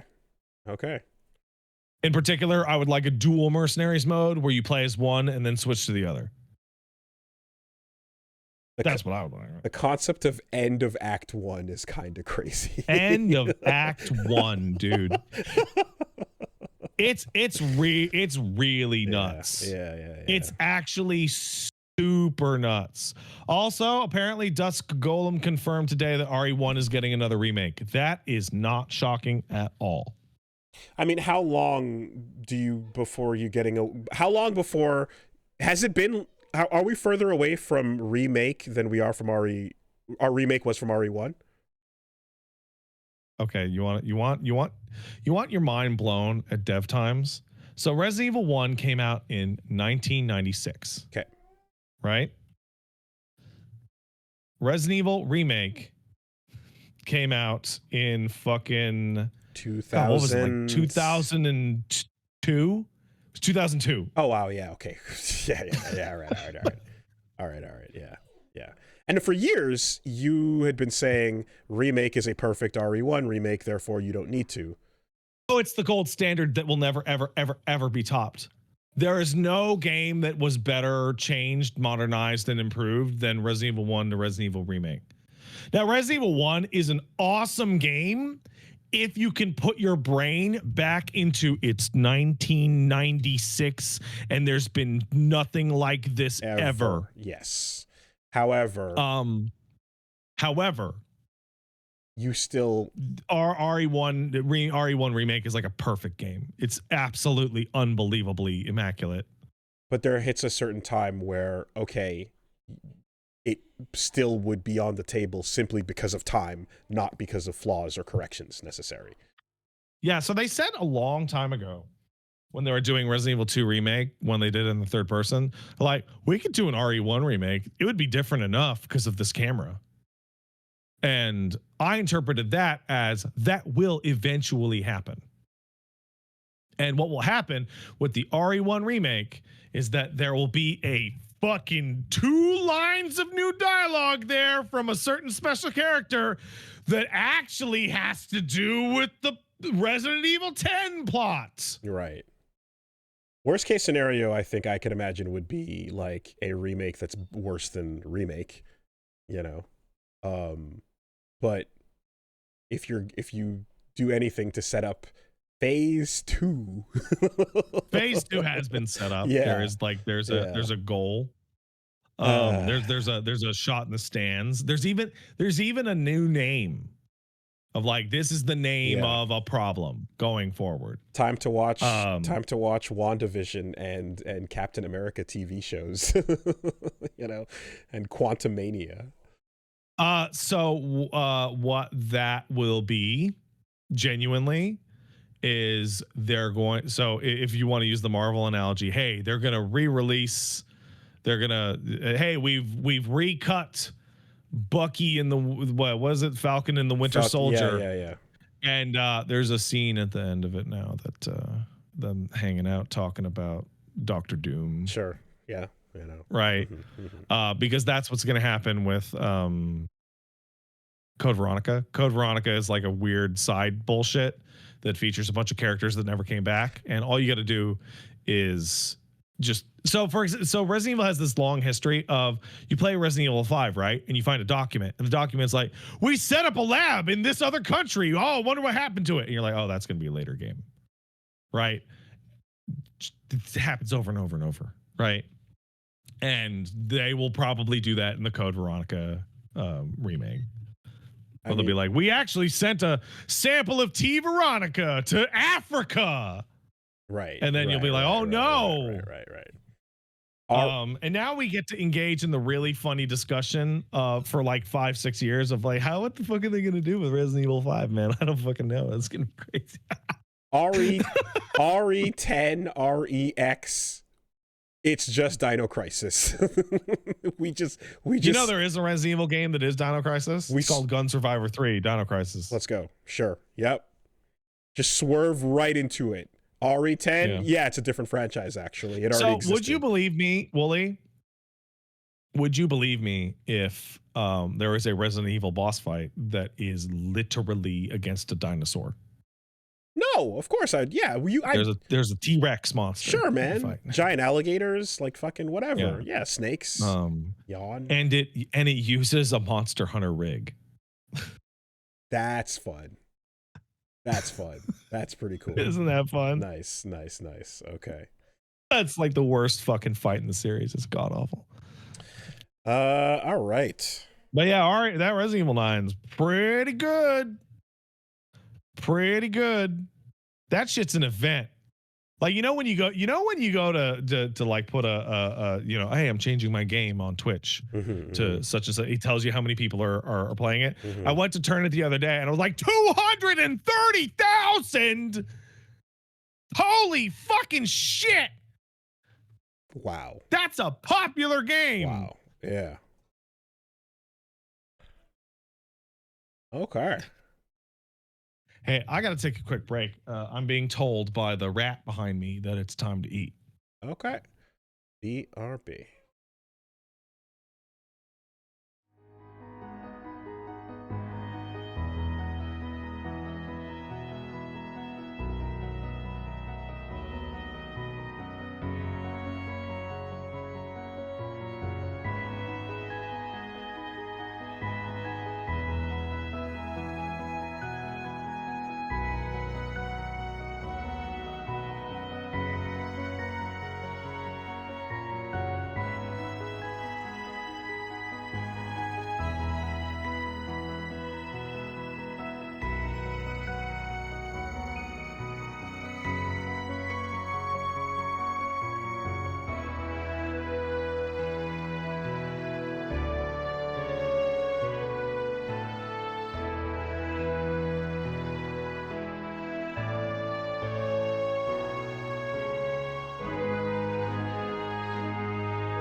All right, let's take a quick word from our sponsors.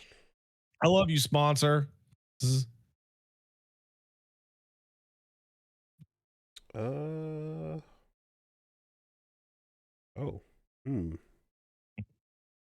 That sponsor is not where they're supposed to be. Oh, no. Well, that's confusing. Ah, there they are. This week, the podcast is sponsored by Raycon. This is your... you got spring on the way, so you got the perfect time to check out and get some good headphones going. If you're doing your daily walks, you're running errands, whatever you are getting up to, they got essential open earbuds that are a solid go-to. I know Punch Bomb's been using them just about every day, as they are, something you can wear. You can listen to music or podcasts or whatever's going on, and you can still hear what's happening around you. So if you want to kind of keep a little bit of an outside,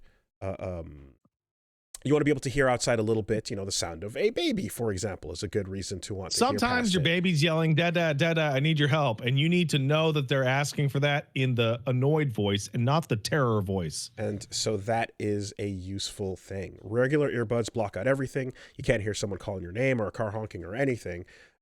These Raycons just sit outside the air canal, so you get a clear sound, but you can actually hear what's happening around you. That's a particularly useful feature. And you've got all the classics as well, like the ability to connect to multi devices so that you can seamlessly switch. Over 3 million customers are enjoying theirs. And if you don't like them, they've got a 30-day guarantee. So that is a solid you should check out. In particular as well, you're getting your 8 hours of playtime, 36 hours of battery life with the charging case. So charging them maybe once a week is all that you need. So it's pretty useful for getting your battery life as well. Super comfortable, regular part of the daily routine in this house. So check them out.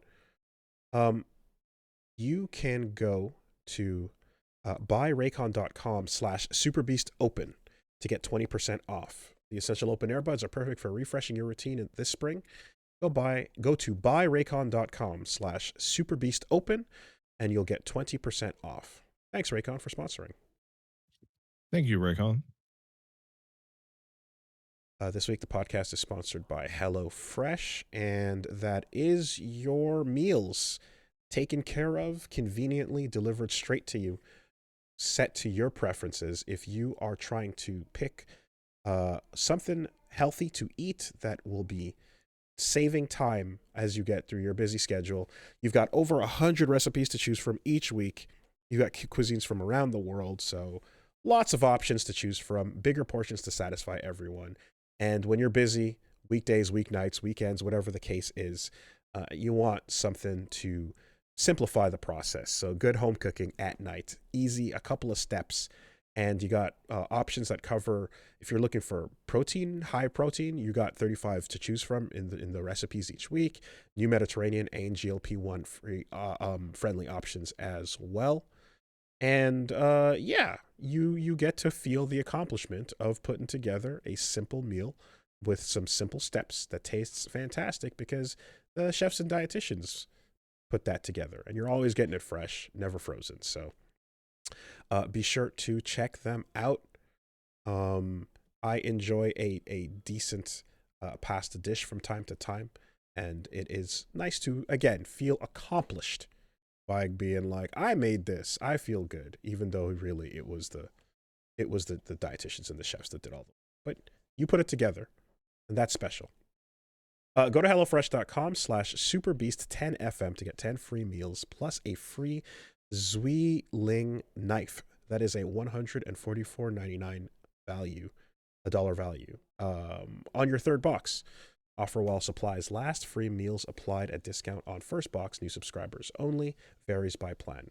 That's HelloFresh.com/SuperBeast10FM for 10 free meals plus a free Zwilling knife. That's $144.99 value at on your third box. Thanks, HelloFresh. Thanks, HelloFresh. Cool knife. Knife. And last but not least, the podcast this week is brought to you by Shopify. You are somebody that might be getting into your online businesses. You might have a business idea you're trying to get off the ground, or you might have something that's already running and you want to take it to the next level. Whatever the case is, Shopify is a really solid way to improve on what you've got or what you're thinking about starting. Whatever your business might be, again, for us, we expanded into trying to figure out how to handle t-shirts or so, but anything online, you want to get Shopify behind you as the commerce platform that is also behind millions of businesses around the world. And you can get started with your own design studio. You can get tons of templates helping you set up your online shop unique to your brand style. You've got a lot of existing powerful tools to use. You've got a marketing team practically behind you so that people can connect with your social media campaigns wherever people are your customers are scrolling, wherever they're looking at your stuff. You can keep track of where people are ordering from, and you can process international shipping, returns, and some complicated stuff that gets, pretty tricky to figure out as you expand and as you grow bigger. So Shopify is able to help you with a lot of that stuff. Plus, they've got around-the-clock 24/7 customer support, and it is award-winning. So, take your business to the next level. Turn those what-ifs into cash. You can get started with Shopify today. Sign up for your $1 per month trial at shopify.com/superbeast. That's shopify.com/superbeast. shopify.com/superbeast. Thank you, Shopify. Thanks, Shopify. All right. So before I leave, there is one other thing that I played. Mm-hmm. I played about an hour of Marvel Rivals this week after not playing it for a year. Oh, yeah. Jump back in? Yeah, no, they paid me. Oh, okay. And I was like, yeah, I'll fucking play Marvel Rivals. Yeah, all right, let's do it. Tried any of the new characters?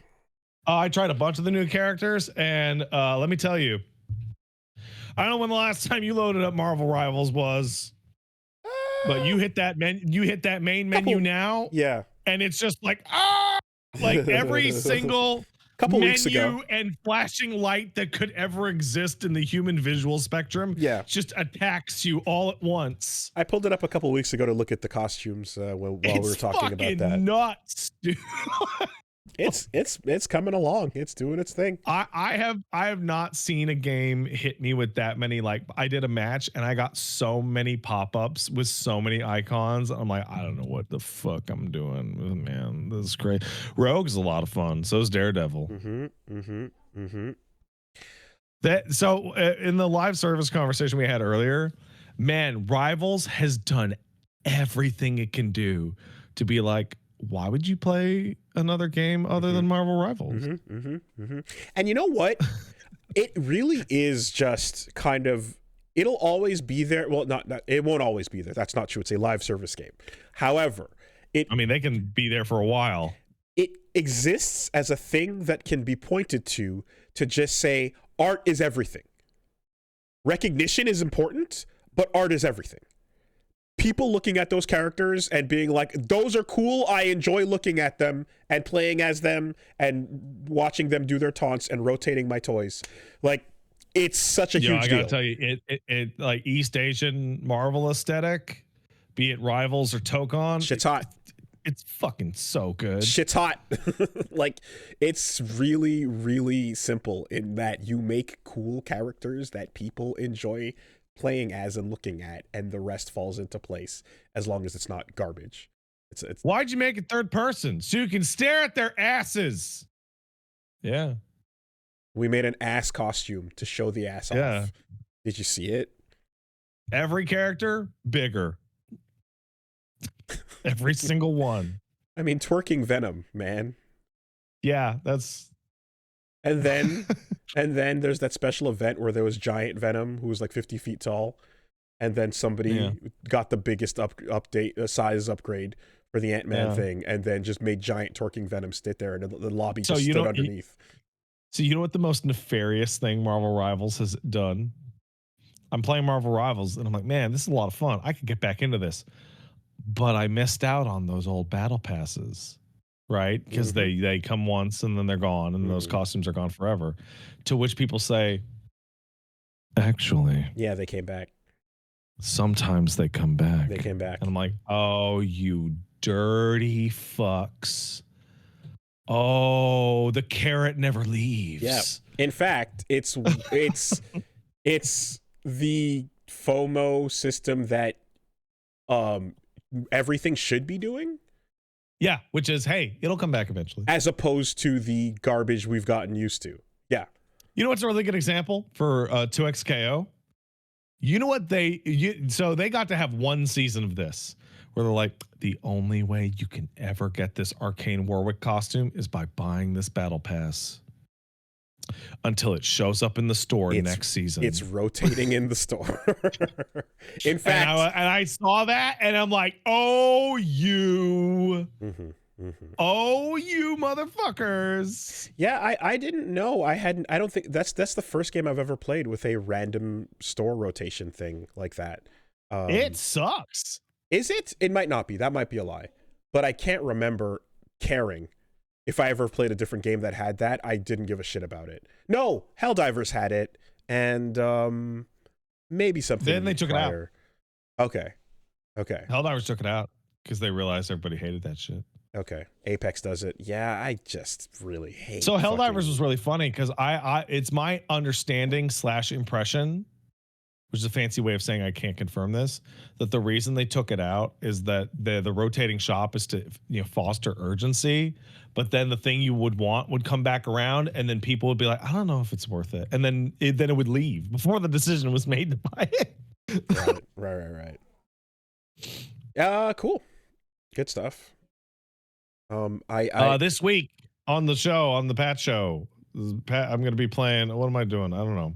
Also, I just want to say that the existence of rivals being healthy keeps Overwatch in line, and I think that's important. Yeah, and Overwatch is now better. It needs to. You need another to exist to fucking keep your shit straight. Can't let them do whatever they want with no competition. Also, I loaded into to Rivals, and the first question I asked my chat is like, hey, is this game's ranked mode still the worst thing made by a human? And the answer was absolutely. Something about these hero shooters as ranked modes just is the most miserable experience known to man. Yeah, it's called solo queuing. Yeah. So then I ran a bunch of casual matches, and I had a good time doing cool moves with Daredevil. There you go. Hey, guess what? Every single video game ever made is better when you're playing with people you know than with strangers. What? What? Single player included. What? Are you telling me that human connection is more important than boobs or graphics? Or special moves? Remember when the days when like Humble Bundle and stuff would be like, or not, no, it was like Steam packs where it'd be like, here's a gift for a friend. Give a second copy to someone you know. I bought Borderlands 1 and I bought a 4-pack because it was like 50% off per copy. Go give it to friends to play with you. It's right there in the deal. All right. Speaking of human connections, on Thursday I'm going to be playing. I don't know if I've ever even said this to you, but I'm going to be going back to my series Premature Apatulation. With Slay the Spire 2 is out. Yeah, and that has fucking 4-player co-op, which I don't understand. Interesting. I don't know how the fuck you can do 4-player co-op in a fucking card-like rogue-like game. Weird. Yeah. You know what? I'll never find out. Your schedule this week is scratching up against a bunch of shit that I was looking at myself actually. So this is is it? Yeah.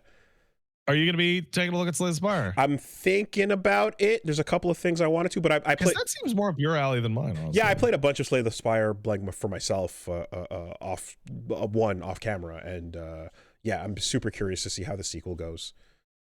So it'll be really interesting to me if all these years later I can finally internalize that more cards does not equal better. Nope. It's so hard predictability to break that. Predictability is better. Yeah, but when I win a match and they go, here's a card, my brain goes, ooh, yay, new card. Reward. Yeah, you've earned the right to delete a card. Isn't that great? But yeah. One more card. And then on Friday, me and Paige are going to play Shadow of the Colossus, Blind Leading the Blind. So that'll be fun. And then on Saturday and Sunday, I'm going to take a look at Pokopia. Yeah! The Pokemon Stardew game. So one, are you that confident in Shadow of the Colossus? Oh, okay. I was like, luckily it has a laser beam that comes out the sword. It does. Okay. I just need to, so if Paige is having a really hard time, I'll just scream, do it better. Okay. Yeah, so I think I said it when we first saw the trailer drop, but the moment it zoomed out and I was like, oh, you're building a town from like red and blue or Ruined. blue and or gold and silver. I was like, this is interesting. I'm super curious to try Pokopia. So what's interesting is, to me, the sell wasn't, because this was pre-Stardew Pat, right? Yeah. I didn't know I liked this shit. To me, it was like, you are finally capitalizing on what a nightmare Ditto is. Okay. Like, Ditto is a freak in Pokemon. Oh, yeah. And they're the creepiest one. Absolutely. And, you know, the artists of our generation have explored that. Most certainly.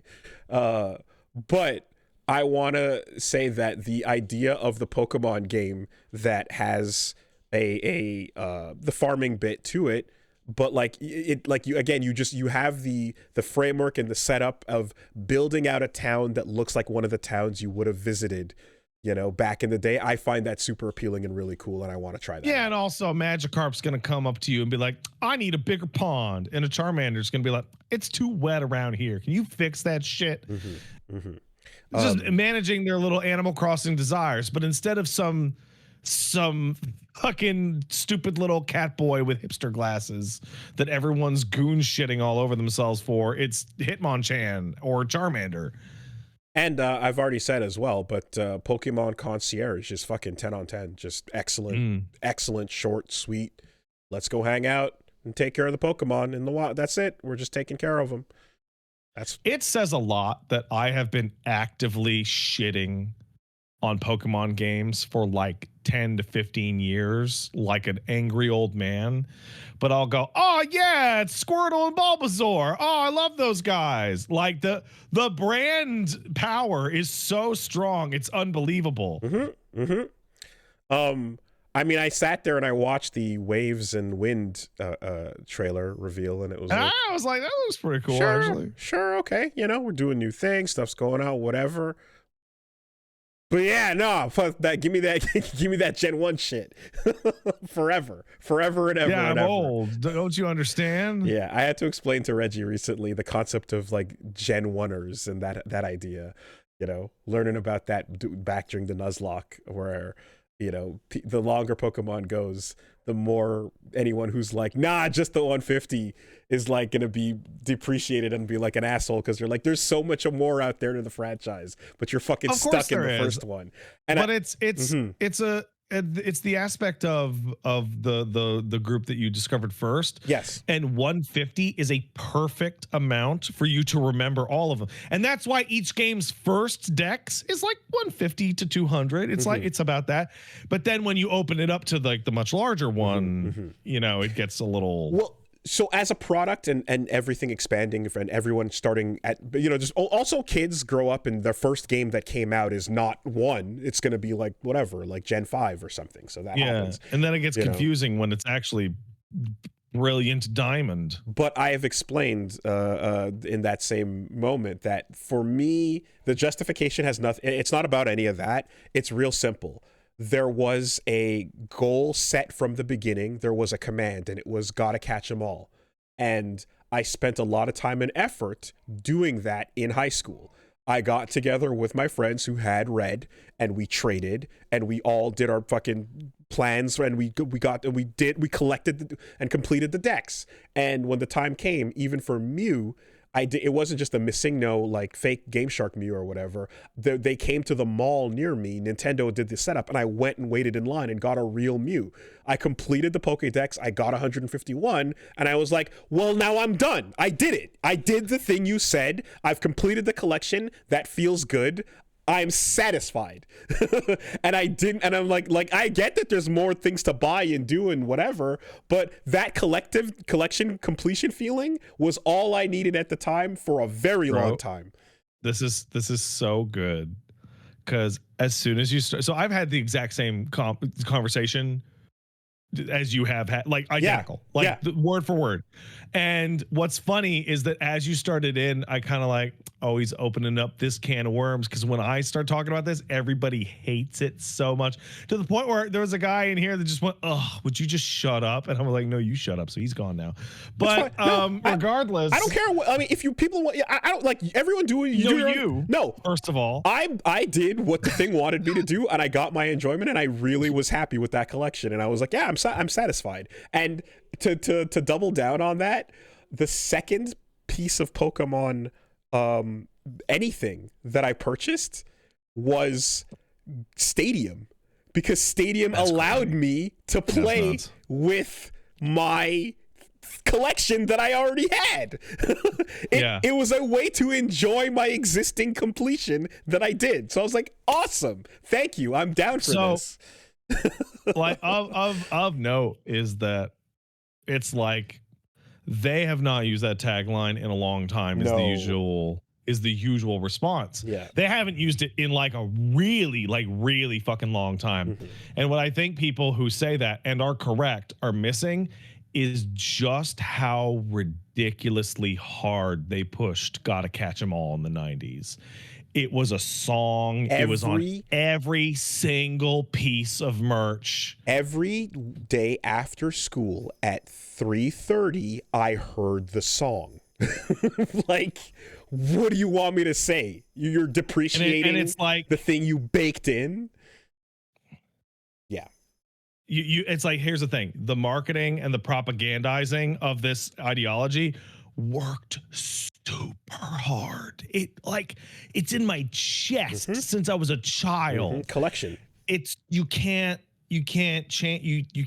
pull that out of my heart. You can't do it. Like, dude, that even applied to Pokemon fucking Snap. And it was gotta snap them all. Right. No, and I would say too that like anything that didn't limit it, like at the time whatever. We're getting into the extension where like, you know, infinite Magic cards, infinite Yu-Gi-Oh, etc. and so on. But I think that seeing an end, seeing a number, a completion, really worked well on me. You know, that was a big deal for being like, you can do this. It is possible. You're never gonna get past the cultural cachet of a brand statement so well known and so ever present that almost everyone I know at some point used it to make fun of somebody practicing unsafe sex. Right. I think everyone I've known in my life at one point went, "Oh, gotta catch them all." Huh? Yeah. And but like, it is probably something to be studied in marketing, where you go, that was a bad idea. It worked long term because it was too good at making people feel satisfied with that. You know, it's got to be you can't let them get the carrot. That's crazy. What are you doing? Yeah, and now people, I know I have a friend of mine who's super into Pokemon, and he's got every Pokemon in the living bank, and every couple of years there's some kind of fuck ass nonsense about transferring them from this one to this one, and you can't transfer them back, and then there's this bank and that bank, and it's fucking ridiculous. But yeah, so Pokopia seems cool. Curious to try that out. Yo, if Ditto can just do everybody's moves, why isn't Ditto the strongest Pokemon? Why isn't Ditto the strongest Pokemon? Is it because Ditto's level still affects how strong the move is? Yeah, but you have jam 100 candies in that bitch. but the EVs and IVs are worst thing to ever be in the series. Are not. Should like, but the midichlorians are not strong enough, Pat. I will fight the pokechlorians. I will fight everyone forever about EVs and IVs. It's where the depth is. Is that what the depth that causes everyone who competes to hack their Pokemon to the ideal stats? You know what's funny too is like I'm squinting at EVs and IVs in Mugenics right now. I'm looking and going like, do you have a natural 7 in your base stats? No. Into the trash it goes. Like, so yeah. I would like it for Wind and Waves to be a good one. Yeah. I've never streamed a Pokemon game. That might be fun. That'd be cool. All right. I just worry I would like have to do a Nuzlocke because they're like a child's game for babies, for real, actually. I suggest grabbing some 8-bit music and rapper names, and you're good to go. I'll believe in that. Well, so what I did when I was playing Stardew is I named my livestock around chat members. Oh yeah, I guess there's which that. led to like a lot of just really negative talk about certain people in my chat because they wouldn't lay eggs or allow me to milk them. Yeah, but then you can get rid of people, and then like that feels really satisfying. I got rid of one of them. Yeah, that's I got rid of Cincinnati. I sold him. That's good. Didn't like it. I like that. Okay, over on my side, a couple of things. I have played through No, I'm Not a Human. Oh yeah? Yeah. So took a look at that and went through and beat it. So that's going to be an LP popping up on the channel, full LP. The when you were playing Quarantine Zone, yeah, we talked about, you know, like the idea of letting people through, and the there are like 3 games that came out like right next to each other. They're all the same basic idea, right? And I was curious about like the emotional weight of like letting someone in if you're like at a Last of Us style gate and you have to check for infections and like, uh-oh, it's a family that's together and what if someone's bit type of shit, you know? And you kind of went, oh, it's not that serious. It's kind of like goofy, like... oh, yeah, Quarantine Zone is not that serious. It's goofy ragdolling. And I was like, oh, okay. It's like Gmod. Because, yeah, I'm like, the premise of what I thought of seemed really interesting and heavier than that, to which everyone said, oh, what you're looking for is a game called No, I'm Not Human. Yeah, the one that has much better art also. So I went... Oh, my God. So I went and popped that in. And step 1, the first thing you need to know, this game is Russian as fuck. Steam is so cooked, dude. Is it? Steam is so cooked. What's happening? I'm like, hey, I want to go check out the Steam page of No, I'm Not a Human. And then is it not? It's not working. Oh, it's working real well. It's working real well.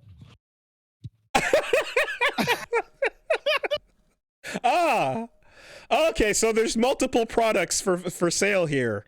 No, I'm Not a Human is the top of your search results, but No, I'm Not a Femboy might also be a confusing click if you by the way, that game, I'm on the Steam page for it, that's the same game. Okay, it's the same fucking like mechanics and art and everything. Gotcha. Okay, yeah, right. So you wanna there's multiple. This is a franchise that has multiple entries. It's got mixed reviews. I see. Okay, I see. Well, it's an AI slop game, and the game has no way of discerning if you let in a femboy or not. Okay. Well, I can see how the mechanics would apply themselves. You know, sure. If you want to extrapolate that. Steam, I mean, holy shit, man. It's either that or the workshop gets busy, right? It's the community workshop or someone just puts out another thing. On sale for 64 cents. Jesus Christ. Well, anyways. I can't speak to the to No, I'm Not a Femboy, but No, I'm Not a Human is a Russian ass game. And I feel like you can tell that from the vibe. The vibe, the art, all that stuff. And like I didn't know until it didn't get it confirmed until like after we were done. But it's developer like, is Troskias. It makes perfect sense afterwards. Yeah. So the deal is you are the hermit and you are in your house and you don't like leaving your house. And that's fine because it turns out leaving the house is becoming more and more of a problem. Because of the femboys. Not because of the femboys, but actually... Of course not. Because of the sun. The femboys are a great reason to leave the house, actually. the problem... It's really the only reason to get up in the morning. It's all that keeps you going. Really.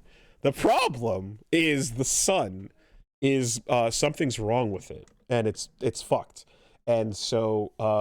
you're checking out the TV news reports, and there's some sort of condition that's making it essentially like it's a death sentence to go outside during the day. You will be cooked to a crisp. It's just ridiculous. It's impossible. Everybody stay the fuck indoors until nighttime, right? Nighttime, however, when it is safe, quote unquote, to go out, starts getting real sketch because there is some sort of outbreak going on. There's weirdness happening, and there are people that are getting disappeared, and it turns out there's these things called visitors, which are from God knows where, but they're coming up through the dirt and they're spreading whatever they are to other people, and you have no idea, long story short, who is human and who has been taken and replaced with a visitor. You know what I love about the art in this game? Mm-hmm. Every single fucking person in this art looks non-human. Everyone that shows up looks fucked up, and you have no idea. So you're the hermit, you're in your house, and the deal is that there are non-humans and like people that have what I'm going to call Attack on Titan proportions, right? Yeah. Their faces and the deformities and the weirdness going on with them look just as off as Titans do. You know, just a little too much teeth, a little too weird in the eyebrow. A little too wide here, a little too long the jaw, you're kind of melting a little bit. You're like one of those mutants from Lisa the Painful, you know? No, I'm fine. And so you have your neighbor who you can look out your window at nighttime to see. Too bright during the day, but you can look outside and see you're in like farm country, and your neighbor's got his own farm, and then down the street you can see the apartment complexes where the city is and everything. And FEMA's getting involved and starting to like help with the efforts and everything. But the humans and the non-humans, the deal is this: if you are alone in your house, the non-humans can just fucking come get you, but they will not attack if you are not alone. So you need to be... You have to have people in your house. You have to have people to get with you. You need survival and strength in numbers. So you're someone that has a safe house, and people are stranded without a place to go. The city's burning. The apocalypse is happening. People are trying to get in, and your place seems like a stop on the road that might be safe. So people are knocking on your door every night asking to be let in, and you have to let them in. No, that's not true. You have to let some in or you're fucking dead, right? But you don't like people very much, so you have to pick and choose who you're letting in based on the vibes. And all you have to go off of is the peephole through your door and a conversation at the peephole, you know? So every night, a couple people knock, and you go, yeah, you're okay, get in, or nah, I don't know. And everyone shows up with questionable to rancid vibes. Every single person, you know, the feeling is again rife with just doom. And as bad vibes. And as you're in an apocalypse type situation, you're not expecting someone clean cut and normal to show up. You know, people are getting more and more fucked up out there. When you let someone into your house, however, it's not just a pass fail of like, they got in.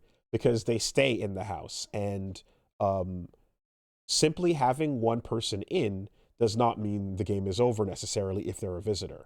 What happens is, over time, people start getting killed. Other humans that you have in the house start fucking getting took. And so they would take people out when they're alone in any given room. Or so there are metrics around how and why killings happen that you have to kind of figure out. But for reasons that you may or may not figure out or whatever, you let people in, and sometimes someone that you let in is a visitor or not, and if you go to sleep at night, you might find yourself with one person dead in the morning, you know? Oh no. Well, they were cool, I guess. What you do is, during the day, you go around, you can talk to everybody who's a survivor that you've let in, and you have enough energy to examine a couple of symptoms. And then, based on whether or not those symptoms seem suspicious to you, you can pull out your fucking shotgun and deal with the problem right here, right now. Or you can be like, I'm not convinced yet, and let him chill. But it takes energy, and you only have a couple of energy pips per day, a couple of actions per day to do the full replicant test. So I'm looking down into the chat, and what I'm discovering is from based on your LP, mistakes will be made. It's impossible to not make a mistake. I was not making mistakes for a very long time until I did. And it turns out that, like, part of what makes this really, really great as a game is as you're questioning, you're getting different symptoms to check. You're not sure what they mean outright. Excuse me. And you don't know how reliable they are, but you look at different things. Like, let's check your eyes, let's check your teeth, let's see what's going on in different parts of you. And if you see something that seems off or suspicious, again, you make a call or you don't. But you can order a couple items from like a kind of like a delivery service, right? So you can get more energy, for example, that can give you more time to go check and investigate things. But the stuff that you're looking for example, one symptom might be really red eyes, right? Yeah. So you can go take a look and see how people's eyes are doing. And if you're not sure, well, it's no problem. Just go drink a coffee or order an energy drink and drink that, and you'll have the ability to go investigate and see if that person has red eyes. And the more coffee you drink or caffeine you drink, and hey, guess what? Your eyes are red, fucker. Right? And there are things where it's like, oh, is that person just red-eyed because they're a fucking visitor?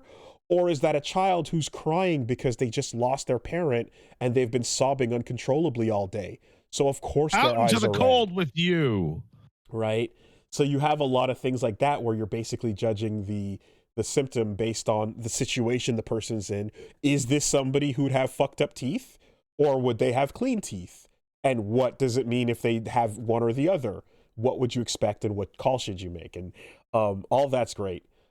There's another aspect to it where you can make a hard save by drinking kombucha.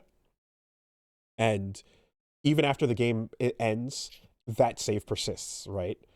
And when you load up your save and go back and play, and visitors come visit you, the same visitor might not be a human or not a human based on reloading. There is an RNG aspect to things. Good. That makes it so that you never know what is happening. That would ruin the game if they were decided at the door. It is like there are some hard guaranteed predetermined humans and some predetermined visitors, but a vast majority of people coming through are completely RNG, and you just have to do your best investigation and guess into what. And based on how you proceed over the course of a number of days, there's 10 different endings you can get according to how you handle, like who you let in, who you don't let in, etc. Right? And here's the thing: there's these little wrinkles and things that happen where letting people in is like, okay, you're doing a good job of discerning who's human and who's not, or whatever. Fine, do you care? No problem. But every once in a while, like something like FEMA will show up at your door and be like, hey, we got to take a few people into quarantine for testing. So we're just grabbing some of those people behind you, and you fucking have no say in the matter. So you pony up some people, or too fucking bad. And now you're like, uh-oh, those were people that I knew I could trust. So now what do I do? Because you can't be alone, and you can't, so you're in a desperate situation. Now you got to let in more people, and you let in the extra sketchy people, and it's great. So you're balancing all of these things. That's a great together. idea. Like, oh, I'm feeling pretty good about this group. I could ride it out with this group. Oh, they're gone. And it does a fantastic job of, again, you look through the peephole and the vibes are rancid immediately, and you go, all right, fuck it. Let's find out what your deal is. I'll have a minute to figure it out, right? But that first night, you can't talk to them. It's only the morning after. So if something happens overnight, too fucking bad. And so many examples of that person that showed up with the corpse on their shoulder actually was a reasonable person in a fucked situation, and I just needed to talk to them and figure out what was going on. So, like, you really just don't know what the deal is, Great game. Really enjoyed it. How long is it? It's very short. It's like 2 hours? So playing through and talking out voice acting all the lines, it took us 2 sessions. Okay. So, yeah, 5 hours healthy. If you're not reading everything out loud and just reading in your head and going through text speed, 4 hours quick, I'm sure, But bro, I just scrolled past your video. Paint mogging these Nevron goons. What the hell? I mean, it's important to keep up with World War Mog, Pat. Oh, man. It's important to keep up with World War Mog. If you don't know where you're at on the Chad listings, then who the fuck are you? And the last thing you need is to get your wig snatched, because wig snatching was originally reserved for, for serving and for burlesque and for fucking drag. But now you can get your wig snatched while you're jester gooning, and then you're dropping down those Chad rankings, and who the fuck knows where you are after that. I just want to hold up my hand for a second. Yep. All the jester variations, by far the worst out of all the new slang. Jester maxing and jester gooning, god awful. Some of the worst I've ever heard. Well, the problem right now is that your cortisol is spiking, and you shouldn't let your cortisol spike. you got to avoid. My cortisol is actually not spiking. Okay. And you get your wig snatched. I would say it's actually decreasing. Okay. This has a depressive effect on my nervous system. I'm slowing down. Okay. Well, look, if you're not jester gooning for the foids, then I don't know what else you're up to. But like, that's pretty much how you stay up on those chat rankings. And if you get so depressed that you drop the fuck off, then wait, you're jester gooning for the foids? You jester at the foids. Yeah. You're just gesturing. That's it. It's important to do that because gesturing is all you can do when you get frame mogged. If you get frame mogged, then you're cooked, right? Like, if the frat leader frame mogs you, then you just got to resort to gesturing, because your SMV is just going to drop way too low. So you got to use, your words, because you're clearly not going to do it physically. You should be arrested for this.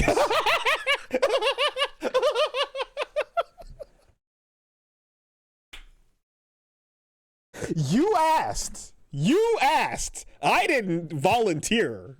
You know what? You're right, but also don't care. Take him away, boys. This is some criminal shit. This is an affront to society. You don't give a fuck about the outside world. This is offensive.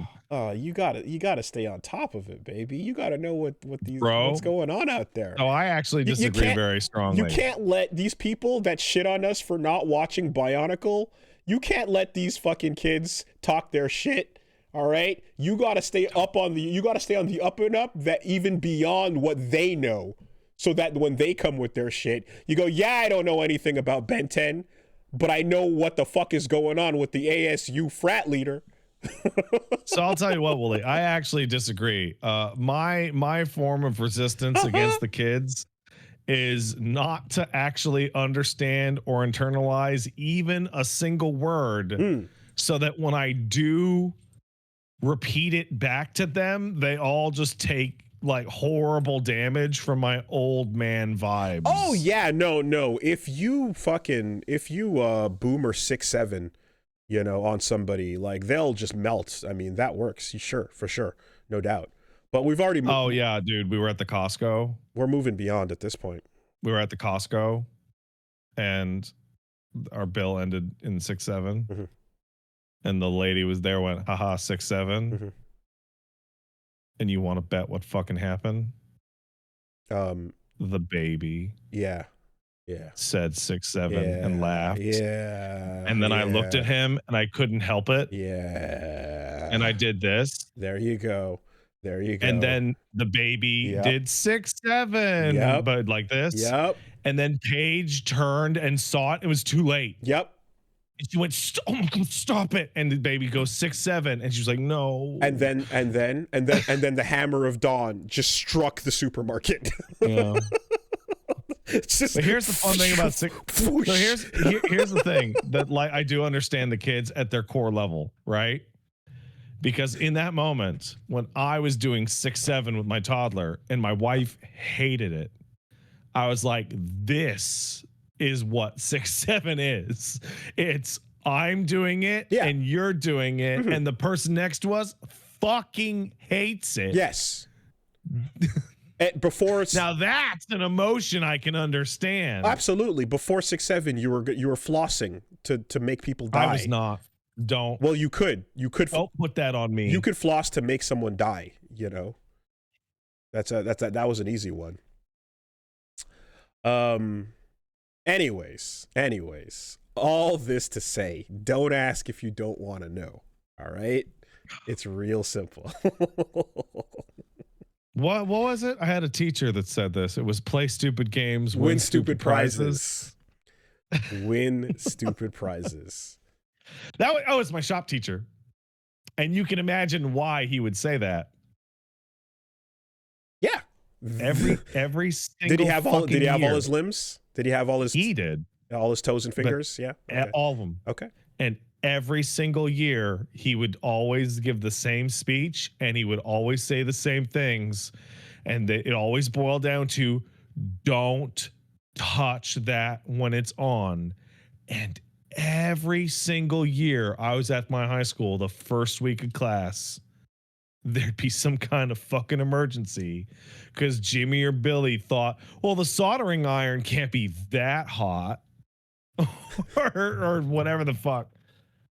Nah, man. It's like when your chemistry teacher tells you, hey, don't drink from the beakers. I don't care that you just rinsed it out. Don't drink from the beakers. Yeah. Or just, oh my God, the amount of fucking chemistry labs with like insane substandard chemical treatment, because schools that have that shit sitting there for years are not up to standards. You know my favorite, my favorite ever. You know gallium, the metal that melts in your hand? No, but sure. Okay, so gallium is a metal that melts at room temperature. So at body temp, at like 98 degrees. So it's like a solid, and then you put it in your hand and it melts into a liquid. And then the instant it falls off your hand, it turns back into a solid, right? It's a cool little party trick. Hey, look, you're holding it. It's fucking toxic. Right. Like playing with fucking mercury back in the day. Exactly. Yeah. Not as much as mercury, but yeah, it's bad for you. You're not supposed to touch it. Yeah. Your hand. No, it's just anyways. You gotta know what's going on so that when you discover that, you're like, what are their kids up to? Oh, they're doing meth and going sterile because the steroids are helping them become chads, but they're now fucking completely shriveled up and have like no ability to procreate as of teenage years. Okay, cool, good. Now I know. I mean, that kind of solves itself. I mean, you gotta know what's going on. You gotta be aware. All right. Where was I? So yeah, the game's fucking cool, man. Check it out. Really, really high recommend for a short, sweet. I just imagine opening up the door and you're there, be like, bro, you got to let me in. I'm Jester Maxing all over these voids out here. Bang, bang, bang. Oh, was he a visitor? What? You say with a house full of femboys. I'm safe. We have no room. No vacancy.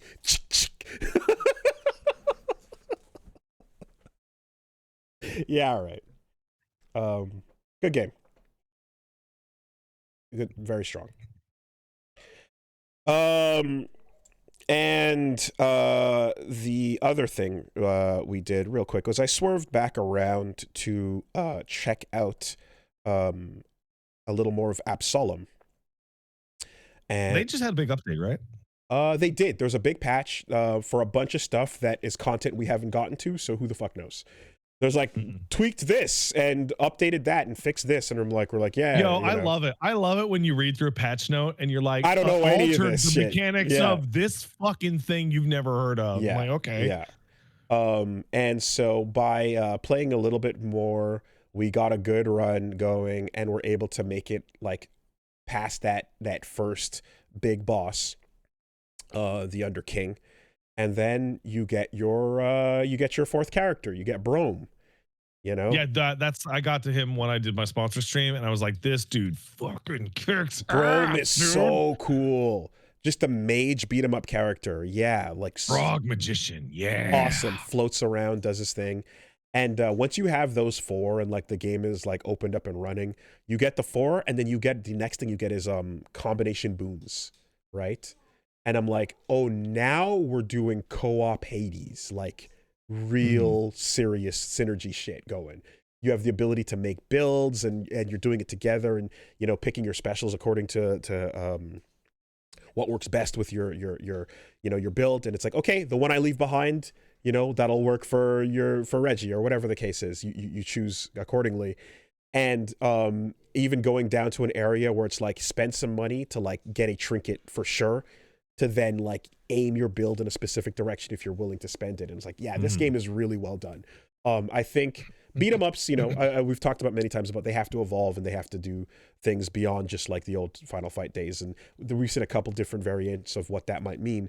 But having it be roguelike with like the co-op elements in play, and the fact that you can have super drastically different builds from each other, but like still like have the fun of a beat 'em up, and defensive mechanics and all that are playing well off of each other. But this time around, every time you dodge, you're leaving fire, which is igniting. And then every time you strike, you're building up static, which is then shocking. And it's fucking cool, man. Really, really fun game.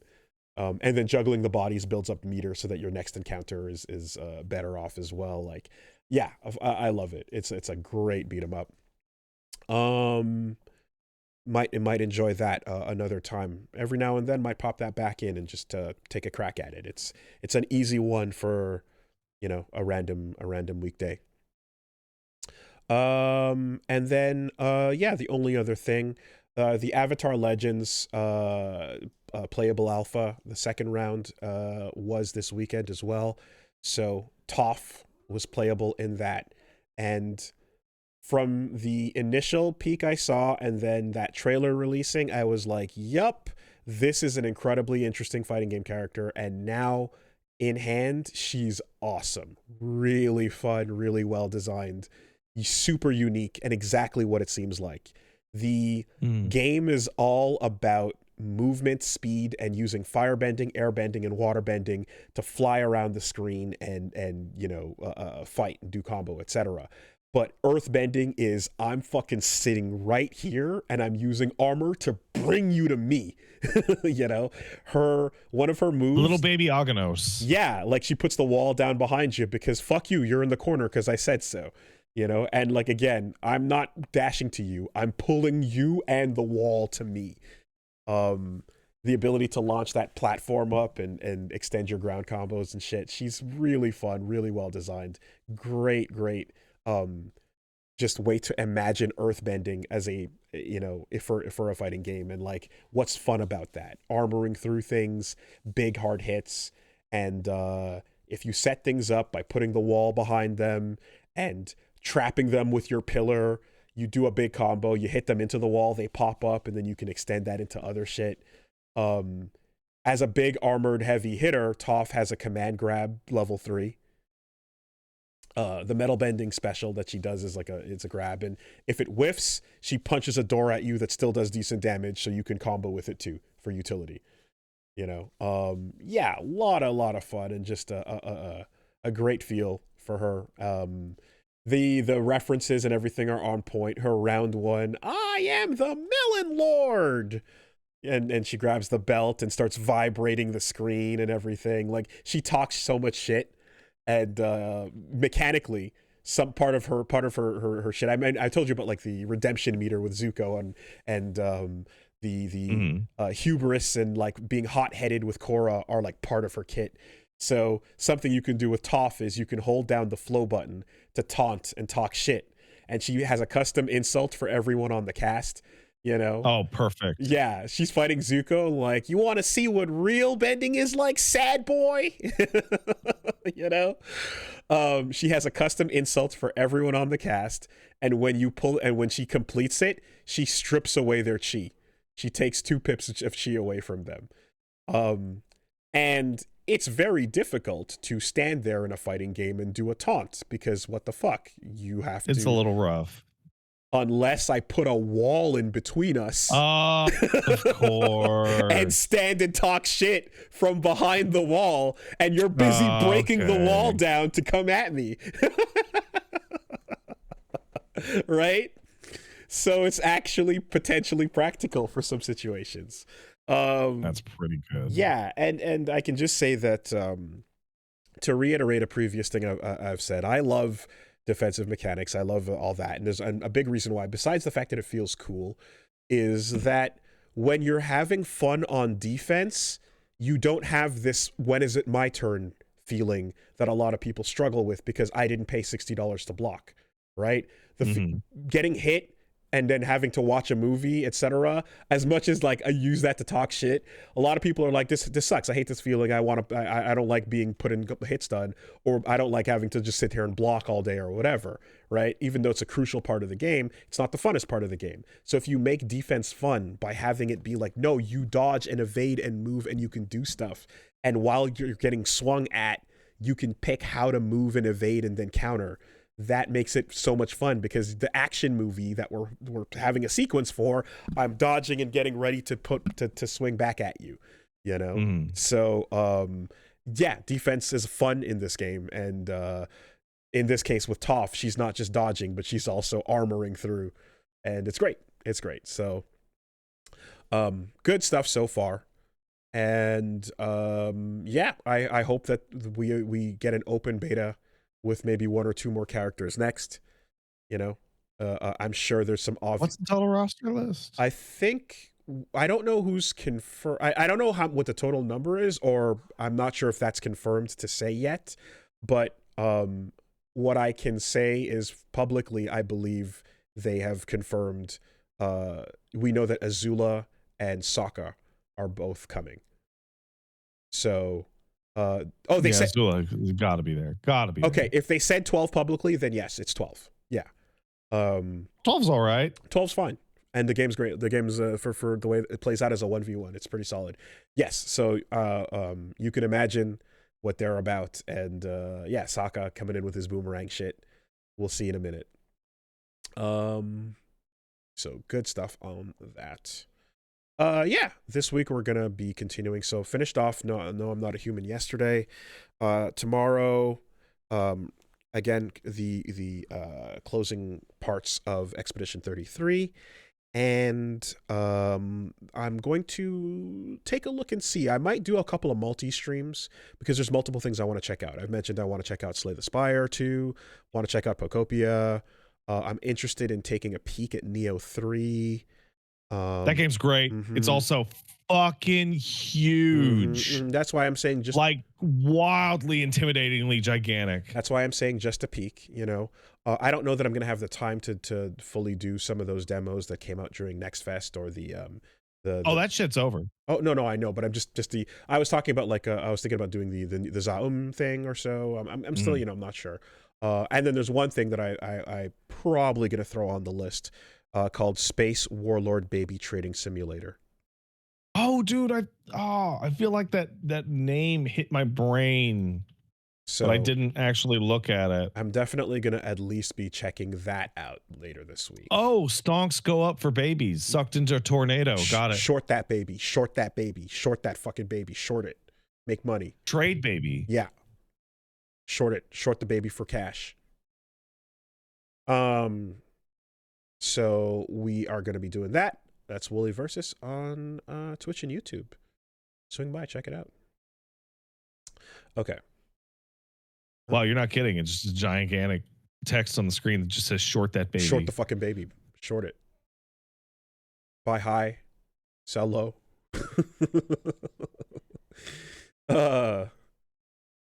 Alien warlords together strong. I don't know. All right. Look, you got to choose which nomenclature to keep up on, and your choices are either fucking Wall Street bets or fucking mogging. Short that baby. Short that baby now. Buy the dip. Buy the baby dip. Buy the dip.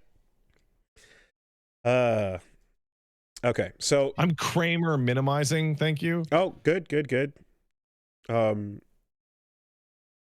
Deep fucking value, even out here in space.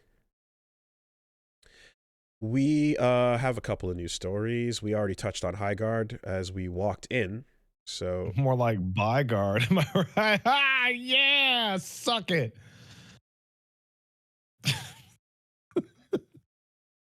Pour one out. It was there. It was low hanging fruit. It was there. You know. Yeah, you picked it. All right. So we got one here that just says the Pope urged priests to not write sermons using ChatGPT. That just feels that is fucking terrible. During a meeting with clergy of the Diocese of Rome, Pope Leo warned about the temptation to entrust homilies to artificial intelligence. According to him, if one does not train one's mind, it will atrophy. AI will never be able to preach the faith, he stressed. The pontiff added that Christianity is not about formal recitation of prayers, but about a living relationship with God. Okay, hold on, motherfucker. The Catholic Pope saying that Christianity is not about the formal recitation of prayers is fucking hilarious, man. Well, yeah. That's funny as shit. Well, it's also about the indulgences that you can pick up on the way, certainly. Now go do 15 Hail Marys. That being said, that's got to be like an idolatry thing or something. I don't like that's against the rules for sure. Well, the problem is that like while the Pope is saying that, Peter over here is saying that actually that is the new rules, right? As far as Peter's concerned, you're building God through AI, and therefore, if you remember the Antichrist speeches, we're saying that anyone who fights against AI being the new overlord is the Antichrist, because we're building God. So if the Pope says nah, Don't make me back up the Pope on this. You don't like. I'm sorry. I'm sorry, Pat, but you're on the Pope's side on this one. Broken clocks, etc. You are officially on the side of the Vatican. Don't. Because it's that or Skynet, you know? Oh, man. Yeah. Choose. Oh, this is how Dune happened. This is unironically how Dune happened. Kind of just insane that it's at that point where it's enough of a problem that he has to reach out, and not like a cardinal or somewhere like an official memorandum, like the vicar himself with the hat on the throne has to go, guys, stop using ChatGPT. Stop it. Fucking weird. And you have to imagine, if it was your job to come up with a speech every 7 days, that you just fucking crank that shit in. Yeah, you know what, Wooly? If it was my job to come up with a speech every 7 days, and that was like 99% of my job, I think I could manage it. Yeah. What if it was your job to come up with? I talk for like 5 hours a day. What if it was your job to come up with a speech every 24 hours? Absolute bitch made shit, man. You know? And plus, and on top of that, right? If you're just using ChatGPT to write your sermons, that means that you're not taking confessionals and using the things that the people tell you in the confessional to weaponized back at them. You're right. To deepen their faith. Some people may think that's inappropriate, but I think talking to Jimmy cheats on his wife and then having an hour-long sermon about adultery, how you shouldn't cheat on your wife, that's A+ shit. That is a valuable service. That is the whole point of confession. You just got to scan the room evenly. You can't linger too long, or else it gets a little suspicious. Definitely, but you got to get enough dirt on everybody so that they can feel like when you opened up the Bible, it was talking to them. They're also not allowed to read it themselves, of course, so it works extra effectively because it's like, I just opened to a random page and it happened to be about being a huge fucking cheater. You know, now I don't know who amongst the congregation, would know anything about that, but I just happened to turn to a random page that says don't do it, unless I urge everyone in this congregation that if you are living with sin and hiding your credit card receipts from your wife because there's porno tapes on it, to stop doing that. And definitely, wives, trust your husbands. Don't look up their credit card receipts to see if the Femboy game is on their Steam profile. I mean, they're very I'm pretty sure the letter to the Corinthians was quite explicit about how to handle OnlyFans subscriptions. We've been over this. It's all New Testament. It's probably in there somewhere. It's all New Testament. Come on.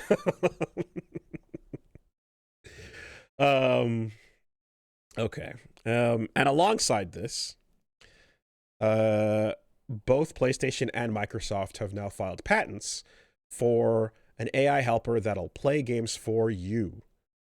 This is the craziest thing ever. This is the most pathetic fucking loser shit. Okay, so check this out, right? Check this out. Glass half full, Wooly. Here we go. All right, let me steelman it. Okay. I want a world where accessibility for people for players that are impaired is an option. That's not accessibility. Why? We want more accessibility for people, right? This is a good thing. Yeah. Why would you not leave that up to the developer of the game through the game's own options to offer that? Because the accessibility is part of the main reasons why this is being brought up, right? The whole AI studying the game and then playing it for you, etc. It's being pitched as an accessibility thing, right? Now, is that going to be the actual use case when when it comes down to it? No, but to use that discussion point, right? I think that like anything that increases accessibility for impaired gamers or whatever over time is good. And we should be leaning into that, but let the developer choose how to implement those systems themselves, whether they want difficulty via sliders, different options. We've seen a bunch of different situations that games handle. Sometimes they go as far as making it temporary God mode to deal with whatever, like you can do a lot of different things to handle it. But the people making the game should be putting those features in, and that should be up to how the game wants to handle it. What it looks like we're heading for, of course, is a generation that is like infested with this shit. Like it's going to be top to bottom. Every game you're going to play have these things, and probably while they're at it, making trained profiles that auto set settings and difficulty modes and preferences, and maybe even create a character for you when you first boot the game up or whatever the case is. Like I bet you next gen is going to be just like top to bottom unavoidable, all of this stuff. But if you're focusing on accessibility, give the developer the power to do that the way they want to, not hit the button and then it just plays on the hardware side.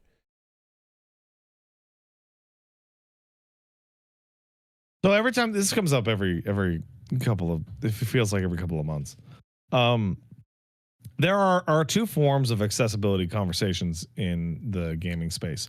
One is legitimate, and the other is wildly condescending and is not headed up by disabled people or anybody who knows disabled people.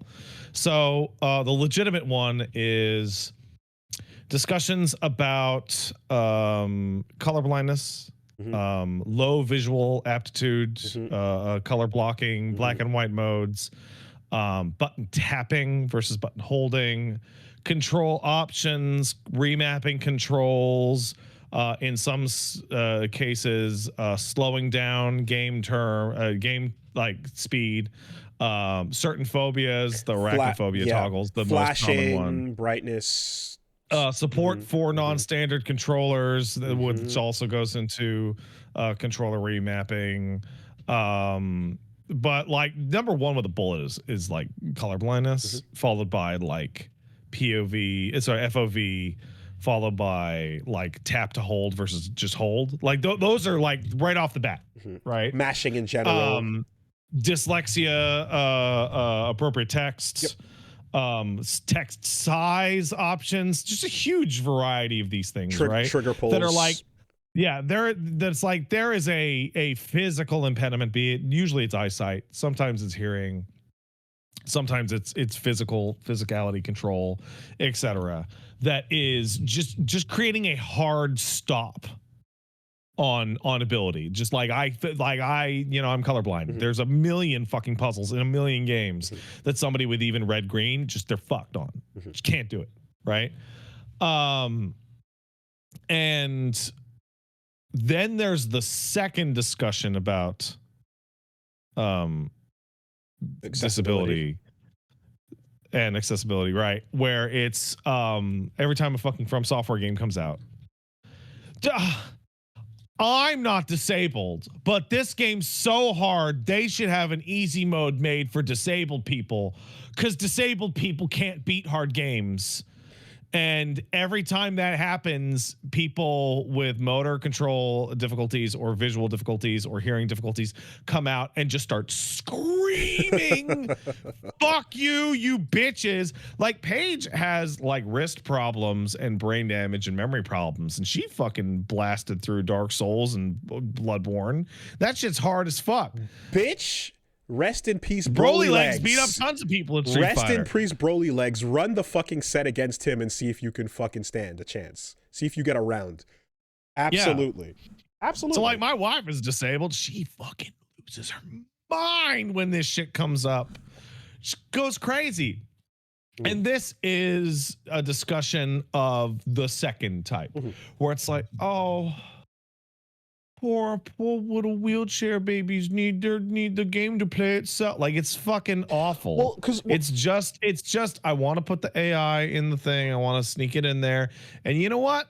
Get the leg disableds in here, and we'll use them as the excuse to put the robot that kills your brain in here. Well, what always happens, of course, is just that, like, yeah, it just becomes a thing that, like, if there's any looseness to this, it'll be like, okay, cool, you've allowed me to use the hardware to create an aimbot. You know what I mean? You've allowed me to find ways to cheat in multiplayer to whatever degree I would like to, because you made that possible. It's definitely not the use case that you're that's being pitched there of 100%. And again, I think that the developer of the game reserves the right to put the features for the experience they'd like to offer in the ways that they'd like to, you know. Well, I mean, they don't reserve the right if they're putting it out on like on the Sony's platform, place. sure. And you know what? There's things like sometimes there's things that are beyond the game, like game defaults. For example, back in the days with Xbox, you could like permanently replace buttons placements on and switch them to different things or whatever. Steam control settings also do things like that or so. But there's a difference, obviously, between that and what we're describing here, which is we'll analyze gameplay and then potentially take control of the game and play it, or give tips or text, etc., describing what to do or what's going on or what's happening, etc., and so on and so forth. There's different layers of it being more or less pitched. But you know what's funny? But it's going to be a baked-in feature on whatever Sony and Microsoft do next. Either way, I was doing a no heal run on Resident Evil 9, right? And R1 in that game heals you. It automatically jabs you with a fucking healing item. And what I see in my mind is, oh man, I really can't beat this part in Resident Evil 9. Hey, Siri, can you do that shit? Yeah. And Siri's like, got it. Yeah. And then just goes, you need to heal up. And then uses every healing item in your inventory back to back. And then fucking walks forward and wastes all your ammo when the boss is fucking invincible. I mean, it's the equivalent. I mean, it's just like turn the button on and let it play itself or whatever. Or you just like it's level skip without skipping the level, you know? I gotta be honest. I think video games in general are way complicated to actually manage a lot of those inputs. And a robot is going to have a hard time intuiting how to do it. You think the AI is not going to get roll catch by Margit's overheads? I think. Yeah. More than anything, whatever the case ends up being, this fucking AI can't get over the fucking jump in the tutorial for Cuphead. I don't know what the fuck. Who trained this thing? I don't like the solution being outside of the developers, design. Like I don't think that's good. Also, I'll take a step forward on this, where it's even further, where it's like, you cheated the game, you cheated yourself, all that single nonsense. player, multiplayer, whatever. We've done this, but this isn't like this isn't like the robot. I need the robot to like jerk me off. This is like I want the robot to jerk me off and also come for me. Like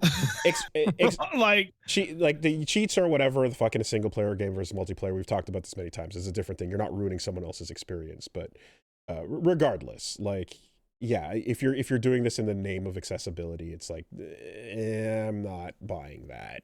What I think we're going to end up seeing, likely, I would not be surprised. I don't know if I'm strong enough on this to say mark my words, but what if we end up in a situation where the fucking game front, the store you look at is different from my store because it's been algorithmed. Oh, I mean, I'm pretty sure we're there right now. If I go onto my Nintendo Switch and hit recommendations, it'll give me my box art for the game might be different based on you and your tastes and my tastes in that Netflix style. I'm kind of shocked we're not there already after we had all those years of like, you can't put a girl on a fucking box of video game. Exactly, right? Now Netflix does that with its thumbnails for the shows you watch.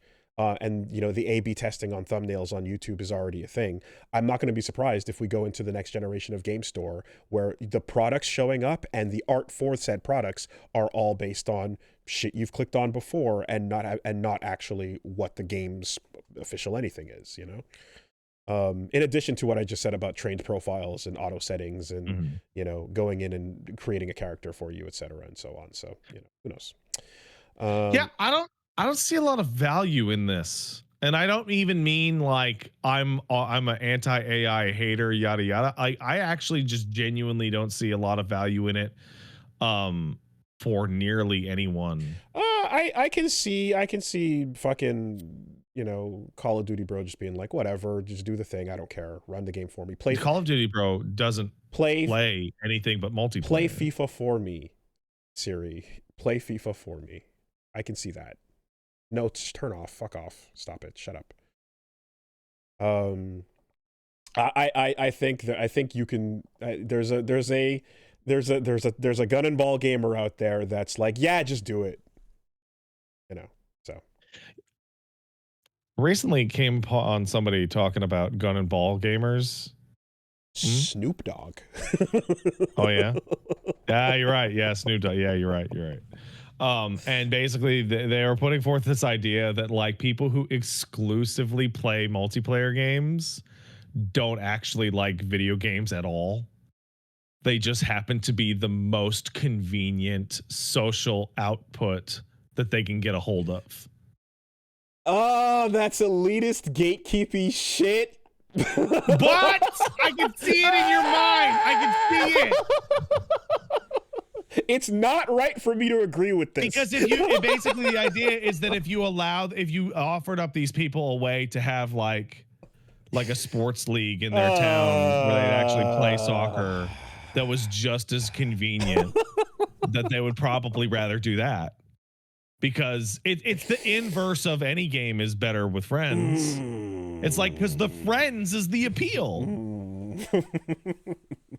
And I'm specifically talking about the people who exclusively play multiplayer games that are essentially sports, be they shooters or sports. God. Also, you know what? Gatekeeping fucking kicks ass. Gatekeeping should be done more. Controversial, brave. I just that's that is the problem. The problem with gatekeeping Yeah. has always been that we kept the wrong people out. You're like, oh, we got to make sure there's no blacks or women. No, you need to keep out people who fucking smell. That's the gate. That's what it's for. My preferred method of gatekeeping is gatekeeping the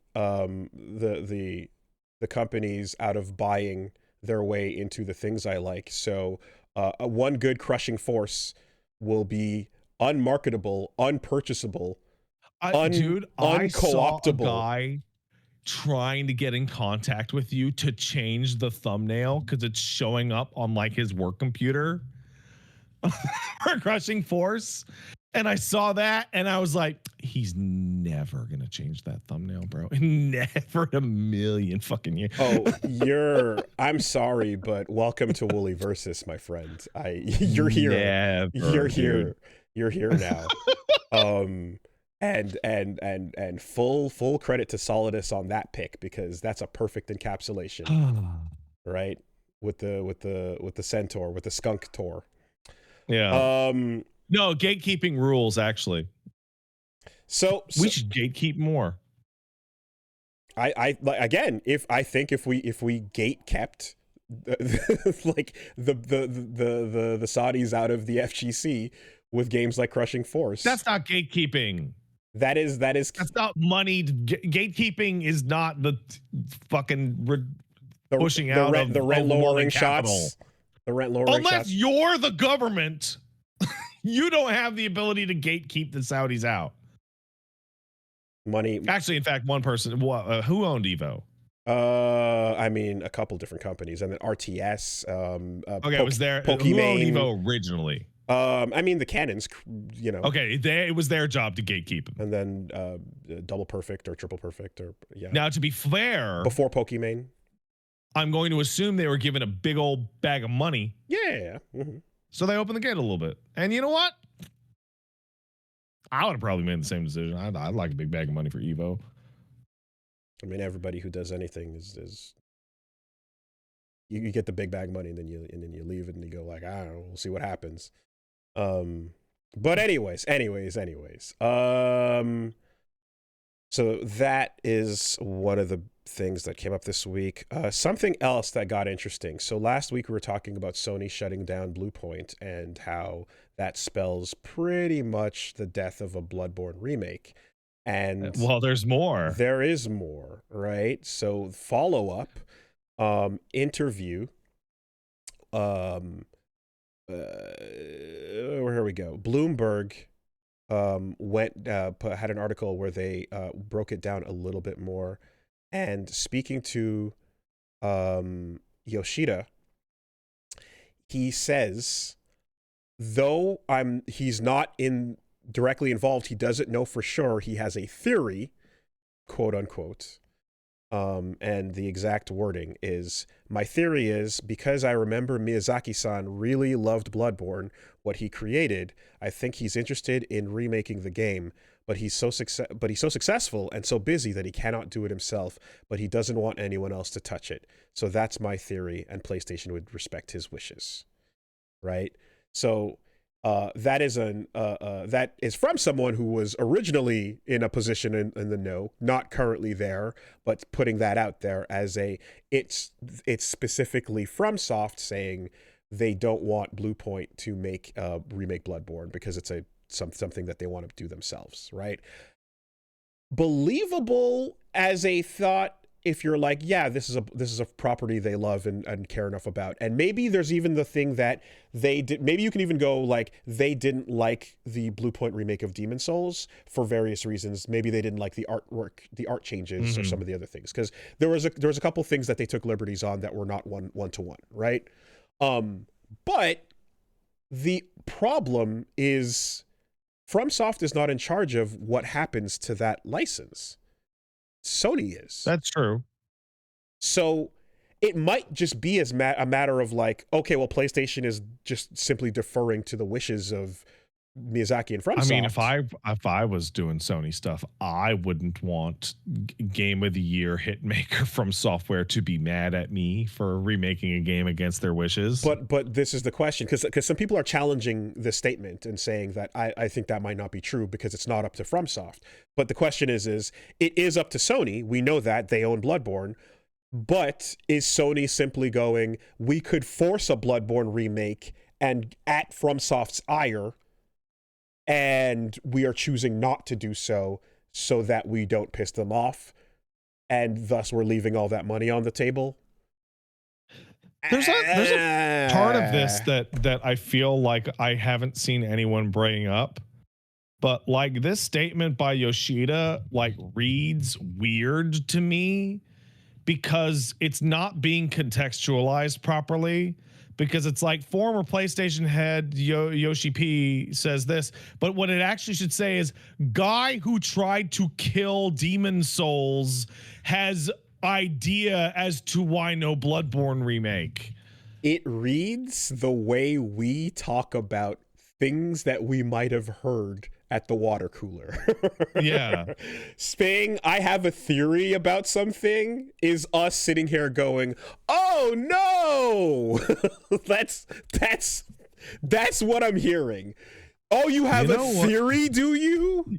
You know what I bet they should do? You know what they should do, Wooly? They should do something about 90% similar to what I'm about to say, but just different enough so it doesn't look like I knew beforehand. I just look really smart. That's what they should do. That's what they should do. Look, it is believable if you some people were trying to put together like string and cork boards to talk about there's evidence that the Demon Souls remake was disliked by FromSoft. And that they've talked in a roundabout way about it, or I forgot what the exact examples were, but there was like 2 or 3 things where they're like, oh, here in the promotion, here it seems that whatever the case is, but I don't think there's any smoking gun there to push that theory 100%. I do know that Demon Souls diehards were not upset, were not happy with some of the changes that seemed needless. And it is believable that as Bloodborne is such a fucking special, incredible game in the Soul series, that I can believe that They're like, no, we want to do it ourselves and make sure that nothing changes. We want to change things that we believe should get updated, but not let someone else take that effort away. And we're so busy right now with all our projects that it's just not on the table, right? But I just don't know at what point Sony doesn't strong arm or goes like, you have to confirm this within this time window, or we're going to try to make money on this, you know? Because I gotta be blunt. This entire discussion is so weird because like literally all anyone actually wants is a fucking patch that makes the frame timing better. Yeah. I mean, enough time has passed that it's become more than that at this point. Yeah, right. But it's like, yeah, no, literally just fucking fix the frame timing so it doesn't like judder like shit when you turn the camera. That's it. And then the last little bit here, and again, this is all speculative in the fucking weeds here.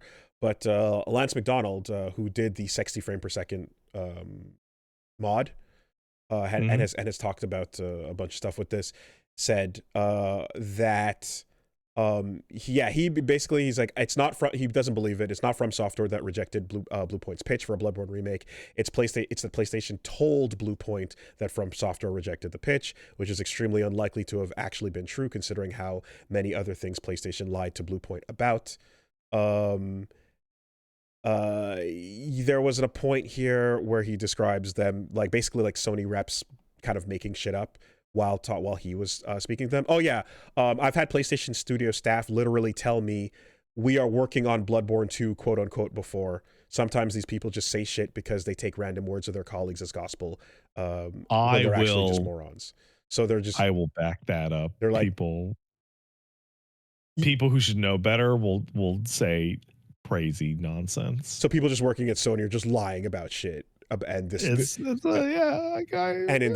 this case, this could straight up be like Bluepoint was lied to as a convenient excuse for why this is getting turned down, right? I mean, I will say that like, if you had to apply Occam's razor, right, you have a property that would make a lot of money that if you put it out would be humongous, one of the biggest generational releases, and you're not putting it out, right? It is easier to believe that the creator of its wishes are being respected than it is to be like they just don't want the money that would be free. You know? I can't think of a reason why they would be so against what is such a slam dunk. So this is like a logical fallacy that I've run into many times in the games business, which is, that would make so much money, they should do it. And like that assumes that everyone has our expected perspective. Oh, we're in a bubble. And it's smart. We're in a bubble. Make no mistake. We're in this weird Resident Evil, Capcom fucking fighting game, Devil May Cry survival horror best friends bubble. This bubble kicks ass, by the way. I just want to let you we know. are locked into this fucking best friends bubble. Like that's where we're at. I'm super smart about it. It's a psychotic echo chamber that is sometimes reflective of the industry at large, and other times the most alien batshit crazy things ever. You know, I saw a clip about where Max was talking about the ending of BioShock Infinite, and it was like, oh yeah, no, we're here. We're in a place, and then the rest of the world at large is a different space. But I feel like Bloodborne being a thing everybody wants, you can have these moments where just looking at the fucking chat spam at a random fucking Keighley award show, and to be the amount like that is general gaming audience going crazy for it. That's not just this little fucking echo chamber, you know? Mm-hmm. I believe that even though other Souls games sold better, I don't know how those stacked up. Did they? Yeah. Exclusive.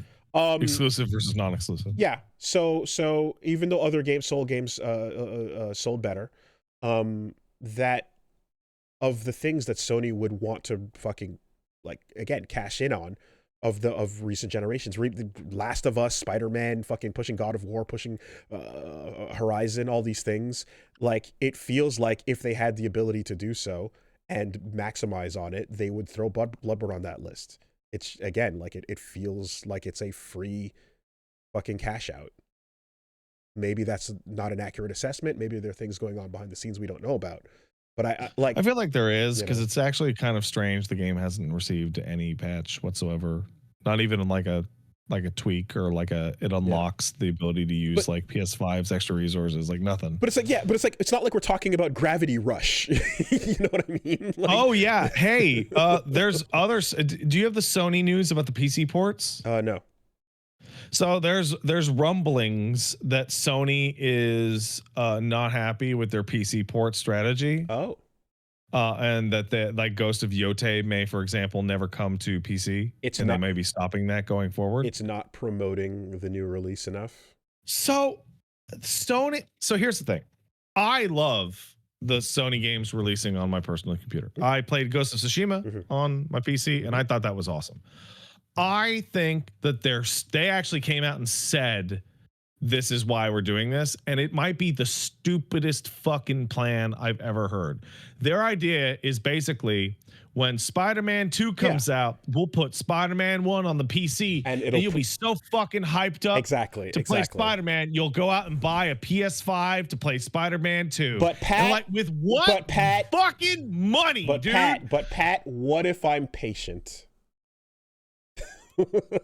What if, as we established earlier, most people, like 80% of people, are playing games from last year to 6+ years ago? What if I'm down to wait, knowing but also that all of Sony's releases have been staggered according to their original releases, so they're releasing at the same rate on PC. It's not the lag is not a so many years lag. It is a when the sequel is about to drop lag, right? But that, I guess that. Well, I'm waiting on Yotei for PC. I'm happy to wait.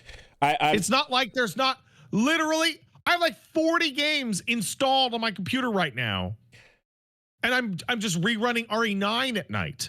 Like I'm not fucking hurting for choice here. I'd be curious to know. Yo, weight maxing, baby. Weight maxing, yeah. Weight maxing, let's go. It's all about weight maxing. I would be curious to know, like, if there's a way to track adoption rates for, like, how many people that bought Horizon Zero Dawn on PC then immediately went, oh my God, I must go get Forbidden West right now. Wooly, there used to be a way to do that to Sony. And that was to force you to sign in with your PlayStation Network account. True. But PC gamers have like violently resisted that, which means they no longer have the ability to find out who actually went from PC to PlayStation. So without that information, they're based off of vibes, and vibes don't play at the shareholder meeting. That data is not getting shared. Yeah, it's so weird too, because like I originally made my Steam account by logging in with my PlayStation data. Like, yeah, that's actually super nuts that it actually has like done a full loop to loop. It allowed me to do that a million years ago, and it actually worked, you know. Bro, do you know why I made my Steam account? It's the stupidest thing. I was playing Day of Defeat on the WON system through Half-Life 1. And it came a day where they're like, no, it has to be through Steam. You have to move it to Steam. And I went, man, I don't go fuck about this fucking Steam service, this piece of shit. I just want to play my Day of Defeat. And I went, fucking whatever. I fucking made a Steam account and was like, fine, now I can get back to Day of Defeat. And now you can do it. There you God go. Damn it. That's it. Yeah, a mild inconvenience at the time. That's all it was, an afterthought. Yeah. Anyway, we'll see. We'll see what to make of this. And yeah, just one or two other things. I don't know if you saw, but we got some match footage and behind the scenes motion capture for Alex in Street Fighter 6 now, with Kenny Omega doing all his moves and yucking it up. And shit's dope as hell. He's fucking killing it. And he's doing all the little things that like wrestlers do in the ring, the little like lining up for the hands and I know what I'm doing. Like little wrestler mannerisms that make him super legit, and it's great. And all of that is a fucking fluke because apparently, according to Kenny Omega, he was talking to Capcom and they asked him, hey, would you be okay if we gave Alex like one of your moves as an homage, like the One-Winged Angel? I would be honored, man. And he's like, yeah, that sounds great. The only problem is my schedule's pretty busy, so I'm not sure when I can come in for the mocap. And they're like, what? No, we just meant we were going to do it.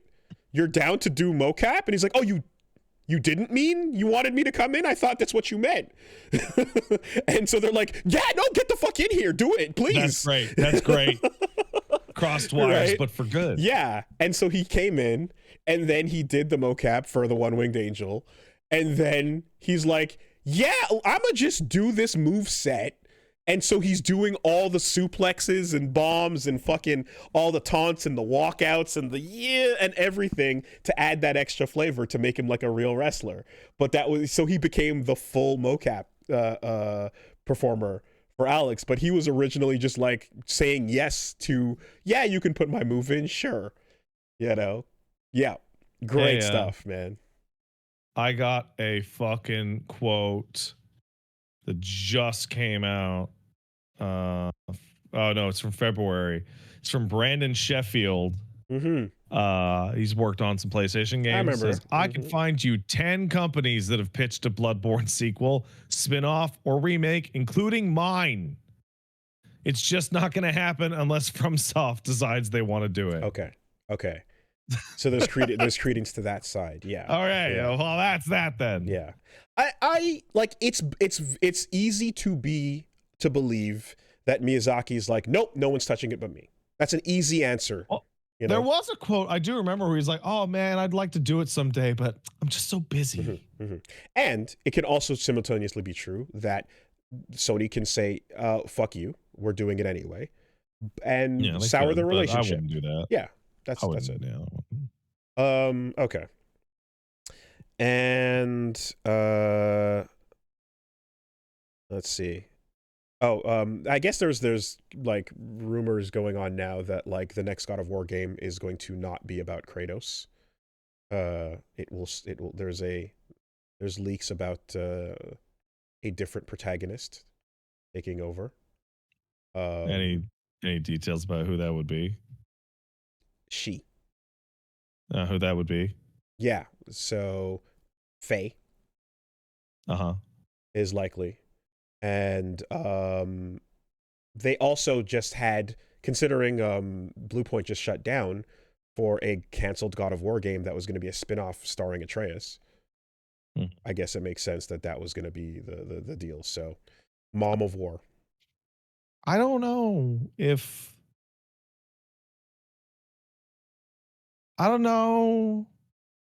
Like, I'm sure that Sony Santa Monica makes really good action adventure games. But like Kratos' interest is that he's like the worst person in the world.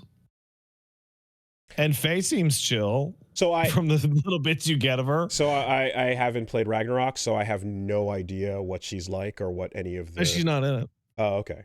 Well, the fact that there is any existing anything of her at all there. There's a moment in Ragnarok where you go to Norse Africa. And you find like what is basically a nuke crater, like this massive crater, and you're like, wow, this is where Faye fought Thor to a standstill. She's such a badass, and that's it. Okay, well, clearly there's something more than nothing, because the first game was just literally a spectral figure in the background, right? But yeah, I don't know if there's any idea or value in what's possible with the switch up there. But if they're like, we're done with his story and there's something else to do over here, then like, yeah, sure, I guess. You'd have to imagine the franchise becoming something completely different at that point again, right? So, but that's basically like a leak from a trusted source or something. No, man, I want the character I play as in God of War to be a toxic piece of shit. Like, on a redemption arc or just all in? Either on the way to needing redemption or needing redemption. Like one or the other. I saw someone point out that after we were talking about the fucked up scene with the doorstop lady in the original trilogy, they pointed out that, by the way, that scene happened right after you bang Persephone. Oh yeah, dude. So you mean Aphrodite? Excuse me. Aphrodite. Yeah. So you know, bros before hoes. All right, and the one other thing is, what does that trophy even mean? I didn't do it, but I wish I did. Just let your brain wander. It's really fascinating watching Jaffe completely crash out like a giant man-child about the live action. He is about Kratos not being a giant man-child. About the live action screenshot. It's crazy. It's like he's taking a dump. Oh, that live action screenshot is actually like super bad. I actually think it looks terrible. I think I don't know who this Ryan Hurst guy is, and I think like build and like body type wise, I think he's fine. I don't think they should have gotten a guy who refused to shave his fucking head. I think that's a really stupid idea, and I think the bald cap looks goddamn awful. I want to see it in motion, but this might be a live action Zelda sitch, or Silent Hill new movie, porn remake. It should have been Chris Judge and Whiteface. That's fine. We can run that, and he would have done it.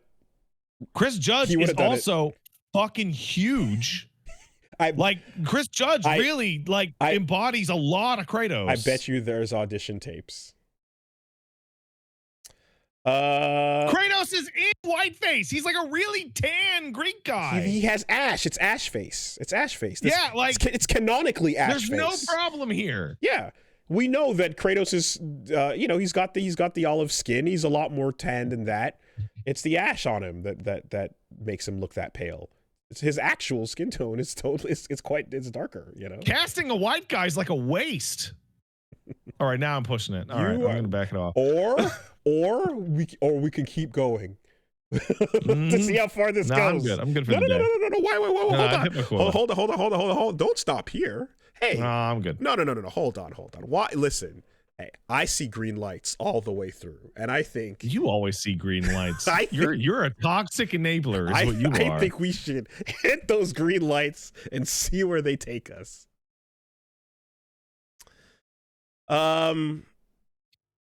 So last little bit here. The One Piece is real. Literally part of the celebration that they just had for One Piece involved Oda writing down what the actual secret of the One Piece treasure is on a piece of paper, and then they put it in a little treasure box, and they put that treasure box in the middle of the ocean and dropped it to the bottom and showed that, hey, if some psycho fucking fan is willing to risk their life, they can dive to the bottom of the ocean floor somewhere off the coast of Japan and pull up a treasure box that'll tell them the secret of what the One Piece is. So there's one thing I really don't like about this. And I would like, I'm sure someone can reach out to me or just tell us right now in chat. Did he confirm to anyone that he actually wrote something at all on that piece of paper? Like, he could have just drawn fucking dick butt. LOL, and fucking Lamau. Folded it over and just hidden it and thrown it in the ocean. The video shows him writing down a thing. And then folding it up. It filmed him writing down the One Piece is, and then folding it and doing it, right? It should have been dick butt. Oh man. Yeah. And it seems like it's in some sort of container that has like the ability to, like, I guess GPS track it and like release it back to the surface whenever they want to. But That thing should be rigged with an explosive so that if anybody gets too close, it just blows up. Like, either that or some fucking submersibles are gonna go down there and just Coke can themselves, Titanic style, like, to fucking get to the One Piece. There might be bodies. One Piece might create a few bodies in the search to find out what it is. That's okay. You know? Or you can just wait for chapter... Anybody? Someone? All right. 2000? 2000. Okay. Yeah. Wild shit. The audacity of it. That's kind of crazy. Also, there's the part of me that also kind of hears about that and goes like, to be this far in to this thing that is universally beloved and the titular thing, they don't even know what it is. What the fuck is this franchise, dude? What are we talking about? That's insanity. That's the craziest shit I've ever heard. Next week? Oh, yeah. We're going to get to see Smoker, dude. Weren't we having conversations where people were going, oh, we're starting to see the ending from here? Weren't people saying 6 years ago? That was like 3-4 years ago. Right, a couple years pre-COVID, people were starting to say, oh, I think we can see the ending from here. You don't even know what the One Piece is? All right. More importantly, we know that the One Piece is not the friends we made along the way. Oh, okay, there have been many interviews in which he describes it being anything but a tangible piece of treasure would be outrageous. It is an item. It is a thing. It is a photo of the full cast. All together with people that couldn't have possibly have been there at the time. I gotta say, so like Attack on Titan had like, could you imagine? What's in the basement? Could you imagine? Years and years. No, wait. And Attack on Titan completely nailed it, right? If it fucking sucks, if it just it's a piece of gold, or like it's a pack of cigarettes, or like I don't know. I mean I'm satisfied with the basement, but a photo of the current cast of everybody that showed up, including people on the way to getting the treasure, would be some fucking wild shit. All right, let's take some letters. Hey, if you want to send in a letter, send it to castlesuperbeast@gmail.com. That's castlesuperbeast@gmail.com. Right, we got one from Sam who says, hello, man to the left of my screen and man to the right. Greetings from Mexico. So you guys have talked about retcons and sequels that ruin a story by adding or explaining unnecessary things, like the alien black goo. Or wait, that's not the email? What'd I say? Was it castlesuperbeast? castlesuperbeastmail@gmail.com. What did you say? That's I said castlesuperbeast. No, just stop it. All right. castlesuperbeastmail@gmail.com. Okay. All right. You guys talked about the retcons and sequels that ruin a story by adding or explaining unnecessary things, like alien black goo or the Mass Effect answers. But what about the opposite? Recently, I played Alan Wake 1, Control, and Alan Wake 2, and I walked away with the best impression from Alan Wake 1. It wasn't bad or anything. I didn't walk away with the best impression from Alan Wake 1. It wasn't bad or anything, but other than some fun characters, I wasn't particularly captivated. Then I went 100% blind into Control and immediately fell in love with everything about it. The introduction of Oops and para-utilitarians retroactively made Alan Wake 1 way cooler, and in return made me more excited to play Alan Wake 2.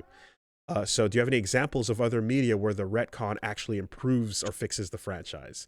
Alan Wake 1, Control, and Alan Wake 2 are the peak of this because each game recontextualizes earlier stuff and adds a lot.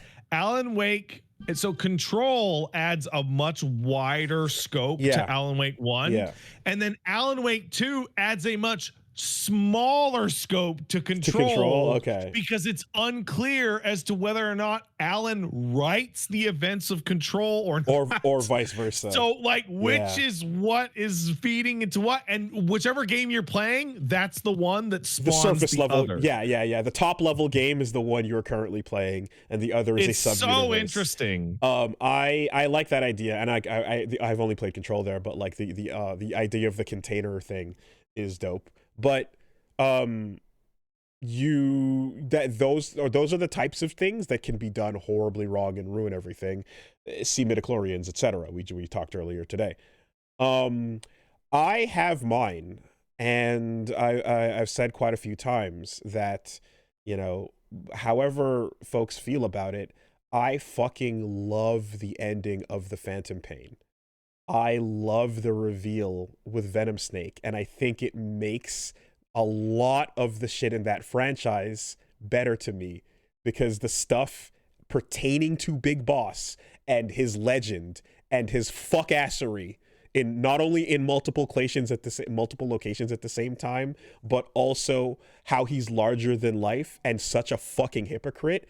I adore how much the Phantom Pain breaks his legacy apart and rips it open. It's great. I never expected that to be a thing. And after watching like his build up throughout the franchise, and then you go see it in person and go, oh, it wasn't like that at all. But while they're breaking down they're building up the boss. And then you watch the turmoil from people trying to fucking follow that through. The best thing they could have done at the end of that story was go, yeah, that dude's an asshole. Fuck him. That was bullshit. Like, I love it. I felt that was a great cap off, you know? I didn't care for it at all. I think Phantom Pain is like completely vestigial. It's like a mole. You just pop it off and not notice a difference at all.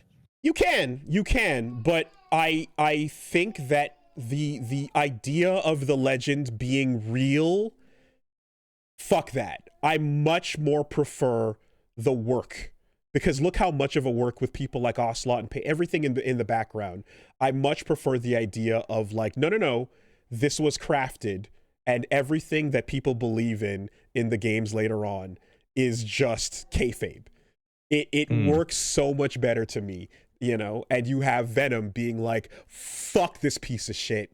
You know, and of course, the best part about why it's perfectly hypocritical is because the thing you just did to Venom is exactly what happened to the boss, and your whole raison d'etre, you are now a hypocrite doing it to another because you're above the game.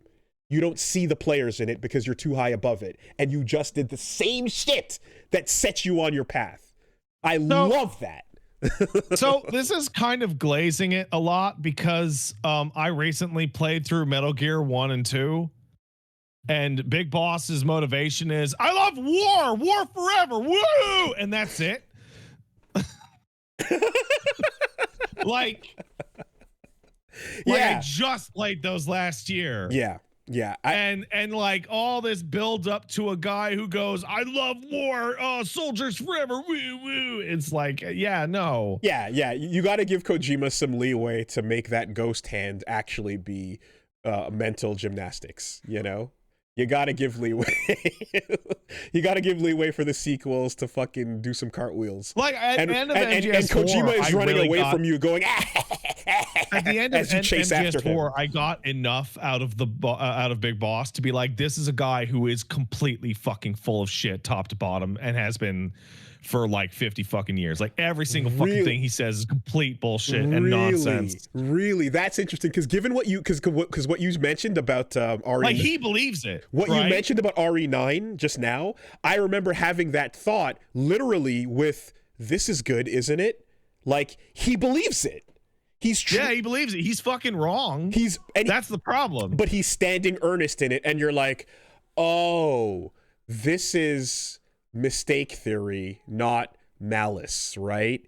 This is him doing what he thought was the right thing, and here we go. It's not actually a nefarious actor. But it's what an amoral person thinks the right thing is. And it's somebody who's, again, willing to look at human beings as disposable, right? Yeah. That's ultimately the thing. So no, I think it's a great cap off, you know?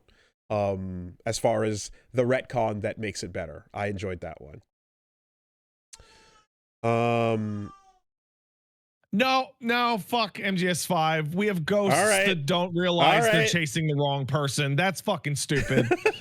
That's the line for me. That's absolutely brain dead as fuck. Because the implication of Big Boss being a fuck with MGS4 is not explicit in that way. If you pulling that out of the ending is something that you can read, but the ending intends for you to take, or at the very least, it frames it to take him sincerely in that moment.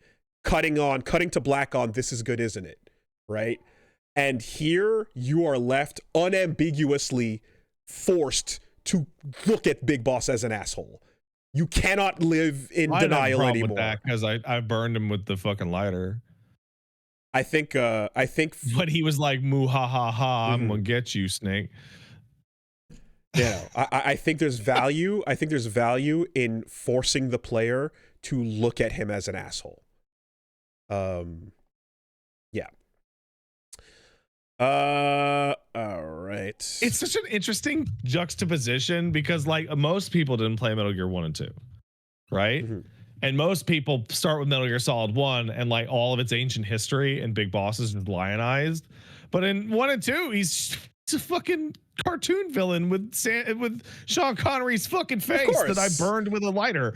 Like, yeah, and we're literally just grabbing Snake Plissken. We're grabbing names and faces of characters from movies that he liked. Like, what the fuck, man?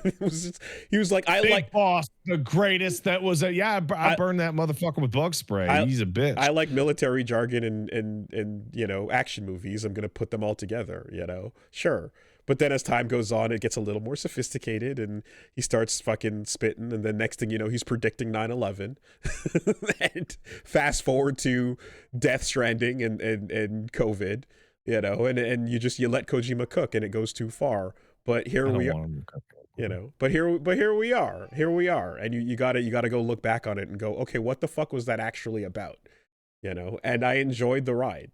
And I feel like that was one last stop that like seeing that I was like, okay, now I'm good to put this down. I've played a lot of Kojumbo. I've played like multiple more than you have at this point, and I'm gonna say like he's got some fucking misses in there. I mean, the shit that we laugh at and fucking mock like and mercilessly for the last 20-30 years, absolutely. But yeah, that's that's my read on it, That's what I enjoyed. Okay. And I guess let's take one more over here. Hello dads, Marcus here. Short and simple. You, Marcus. What is your favorite non-Star Wars glup shitto? Non-important, nothing background characters that you have a soft spot for. For me, I love the orc middle manager who follows Saruman throughout the Two Towers in Extended Edition and argues with him about the realities of industrial expansion. Oh, I do love that guy. That guy's great. I don't remember. Saruman's like, we got to do it. He's like, where are we going to get the wood, man? You need wood to build things. Is that the guy who looks out at the army and has a tear drop? I don't think so. Like he has a lackey, and I remember that like looks on the size of the full army and like cries. And is it that? It is that dude? No, it's not that dude. Okay, I don't know. That's Grima. Okay, my mistake. I'm not sure. Glup shitto, huh? Okay. I'm not really a glup shitto guy in the same way that I'm not like an OC guy. Mm-hmm. There's farmer not with a shotgun. Sorry? The fucking farmer who shoots rabbits with a gun. Okay, yeah. In DBZ. Sure. Yeah. He's not around like a glup shitto, but he's a nothing background character that elevates it. I think if they're recurring, maybe that might be the part of that guy never comes back. Yes. The orc. I for me, I feel like a glup shitto needs to be kind of recurring a bit. Really? Because I mean, even the person's own. No, they said background character, nothing that you have a soft spot for, not important. So that's a wide net. I'm gonna say, in Gurren Lagann, every time shit's popping off and you just cut over to Attenborough just going slamming the buttons and launching more missiles, and fucking Jogan and Barimbo just being like, yeah. Those guys are great. And especially to the point where they're glup shittoing the whole time, and when it comes down to it, they get their moments because everybody gets a moment. Everybody's got to get a moment. Even glup, right? So I appreciate Gurren Lagann for giving the glup shittos their own transformations and hype ass fucking I think that's what special moves. Is. I'm gonna look this up. Glup shitto. I'm gonna get an Urban Dictionary page for sure. No, I don't. Glup shitto is a character. If you basically unpopular, unnamed character. That's it. Minor character. Sure. Yeah, as minor as it gets. Okay, sure. All right. It can be a nothing. Yeah. But yeah, that's mine. That's people in chat are like saying I must have a Resident Evil glup shitto. I'm like, not really. Resident Evil characters are named or dead. There's like almost no in between overlap. I just know, like, when I was dropping some Teppen card names out, like, they're like you fucking twisted your head upside down a few times. No, a little bit, yeah. All right. No, I was gonna say, like, any single serving alien that people just go, who the fuck is that? Yeah, that's it, right? That's all. Like, I would have said, like, because they say non-Star Wars, but like, I actually like how IG-88 is just this weird fucking robot in the background of that one scene with Boba Fett. But then they turned that motherfucker they made him into a character later. Yeah, Shadows of the Empire. He's big. He's a huge part of that. No, he's also in The Mandalorian. It's not him specifically, but it's a similar robot. Oh, season 1? Yeah. But it's his model. Yeah. It's not actually IG. Yeah, okay. Yeah. All right, yeah. Sure, yeah. Anyway. That, you know what? Mm-hmm. Star.